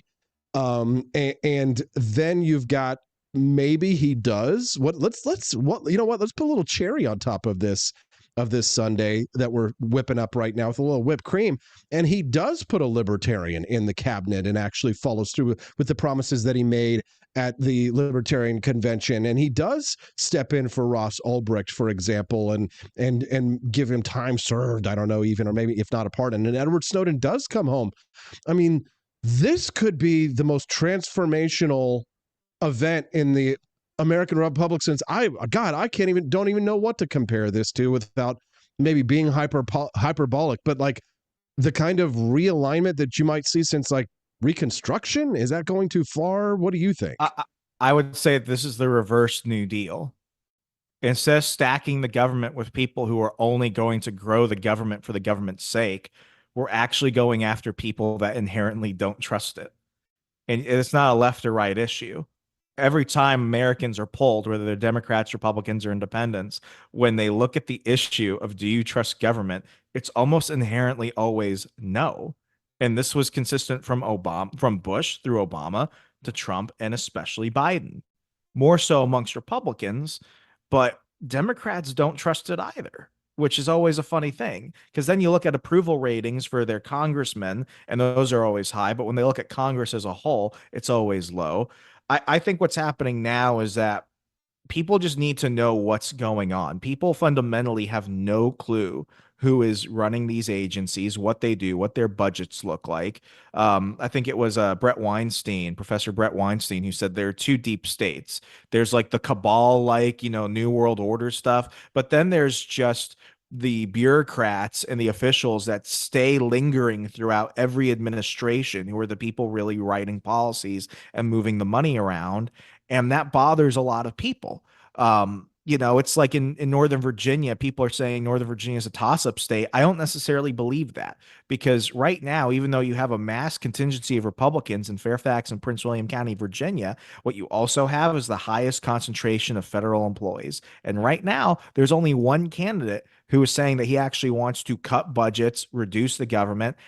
And these people are like, listen, man, I need my war bonus from Ukraine. Okay, those Beamers don't build themselves, My OBX beach house isn't going to pay itself off. Those people are going to vote for Kamala. They're going to look out for their vested interests at that point. It's a powerful enemy. It's a powerful enemy, Remzo. People who are fighting for their way of life, that to sustain their way of life. Those people will fight till the death, man. Yeah. And I see Virginia going to Harris, but I don't think Virginia was a state that Trump necessarily needed right now.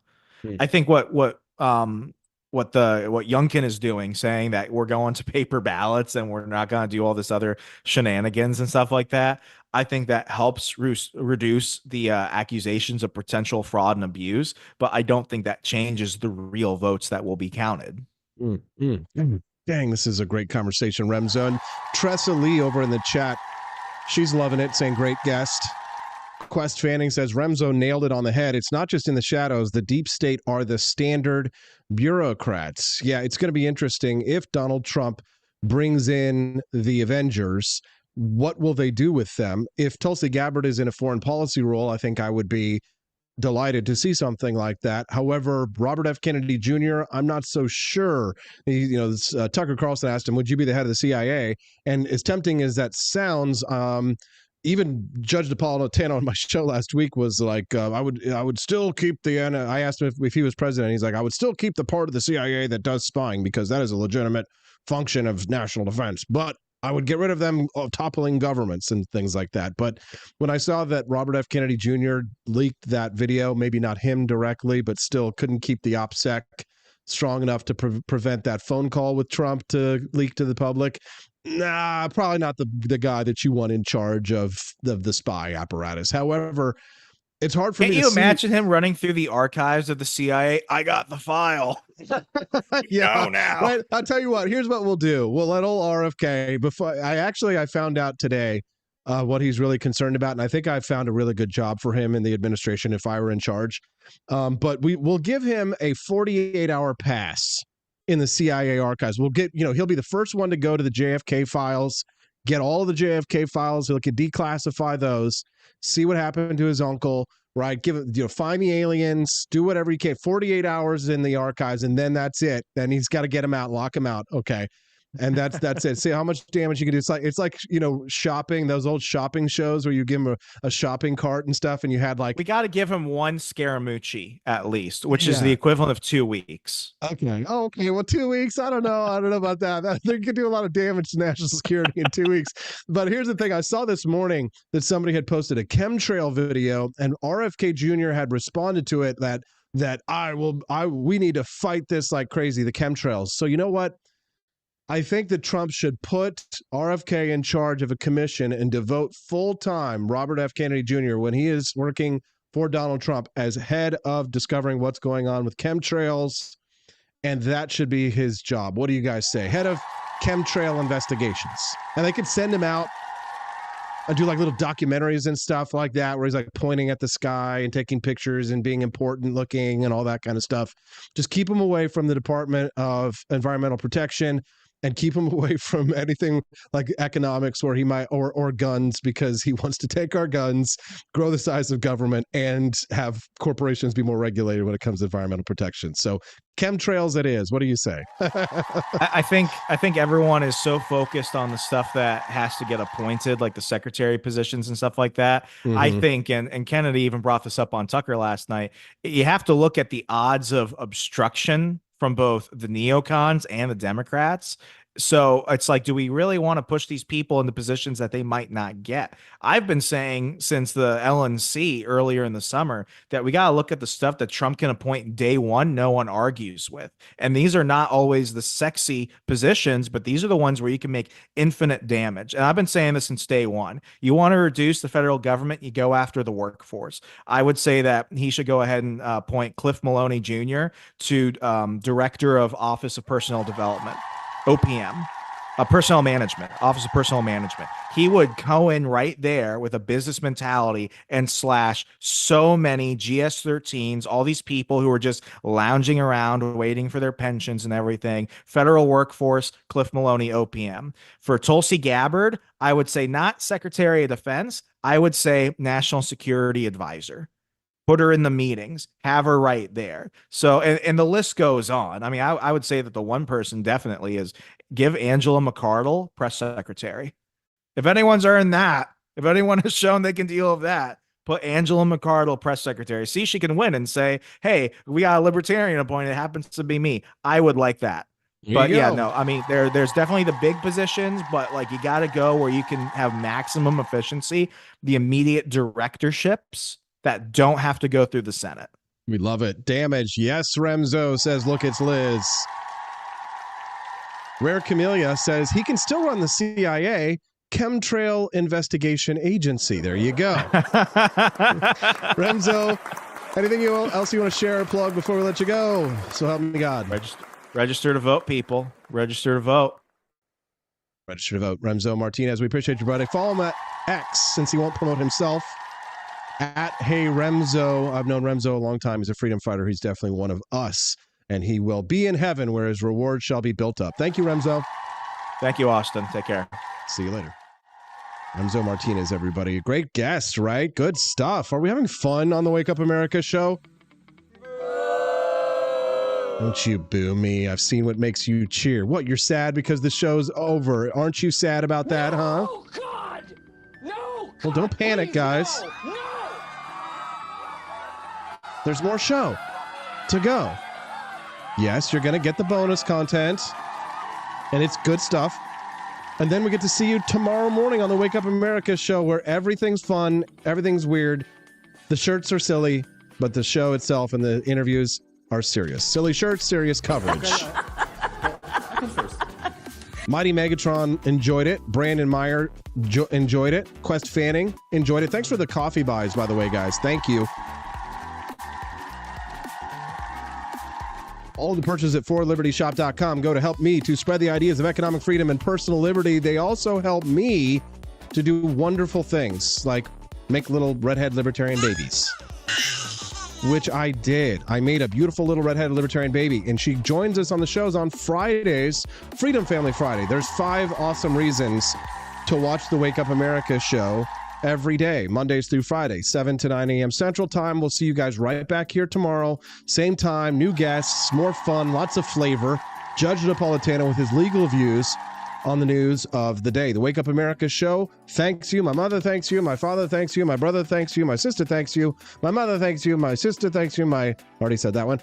My wife thanks you. My redheaded libertarian baby thanks you as well. As you exit, please throw your trash in the garbage and exit through the Grift Shop at forlibertyshop.com. The number 4, forlibertyshop.com. Type it into your browser. Go over there and take a look. Play the spin to win game. You get a lot of money saved when you play the spin to win. You head over to forlibertyshop.com. You'll see that pop up. Don't close it. You can save like 20% off your first order. It's a lot of savings. Like $5. You'll save $5 on your order? Do it. Play it. forlibertyshop.com. Enjoy it. Exit to the Grift Shop. We'll see you guys here tomorrow on the Wake Up America show. Love ya. Have a great day. I will see you tomorrow on the Wake Up America show on the For Liberty Network. Bye, guys.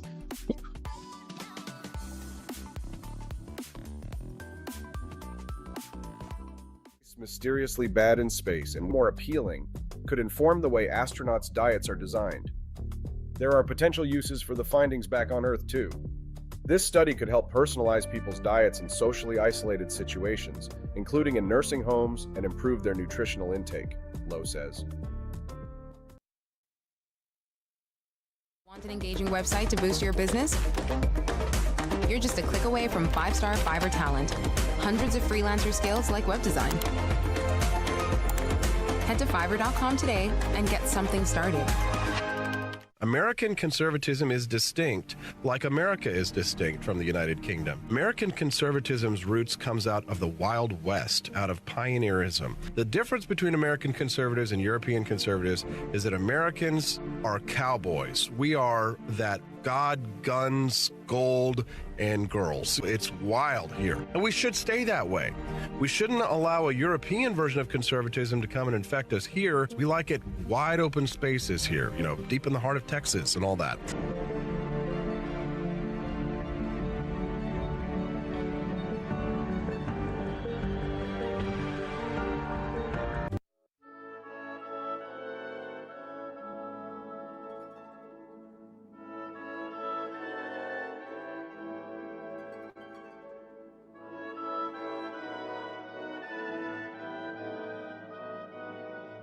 Hey there, it's your favorite Vice President Joe Biden. I wanted to talk to you today about the Wake Up America show, the best source for all your political news and commentary. But before I get started, let me just make sure I have all my notes in order. Okay, where was I? All right, the Wake Up America show. It's a great way to stay informed and make your voice heard. Boy, what was I saying again? Oh, right. The Wake Up America show. It's important that we all stay engaged and knowledgeable about what's going on in our country and, the thing. But hold on, where was I going with all this? Oh, yeah. The Wake Up America show. It's a fantastic resource. And if you really want to make a difference, man, you can sign up to be a monthly donor at wakeupAmericaShow.com/support. Now, where was I? Oh, that's right, the Wake Up America show. So if you want to stay woke and support a great cause, head on over to wakeupAmericaShow.com/support and sign up to be a monthly donor today. And if you're feeling generous, you can even give a donation in my name. Thanks for listening, and keep on keeping on, America. Come on, man.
Thank you for watching the Wake Up America show with my dad. Today, I'd like to share with you 3 reasons why you should visit Dad's online store at apforlibertyshop.com. Number 1, you can get exclusive freedom-loving merch designed by AP himself, or me mum, Steffi. Liberty Laura has made some designs as well, and blimey, they are great! Number 2, most of these products are so wicked that they aren't even allowed to be advertised on Facebook or Instagram. Modern machine guns and a proper keychain. Plus, our Grover Cleveland t-shirt is so spicy apparently that leftists on Facebook specifically banned it from appearing on the website. Number 3, you're supporting liberty lovers just like you. Spend your money where you earn it, and you help me pups build a community that supports what you believe. Bloody hell, this commercial is running too long. Gotta run. Bye now. Don't forget to visit apforlibertyshop.com. That's apforlibertyshop.com.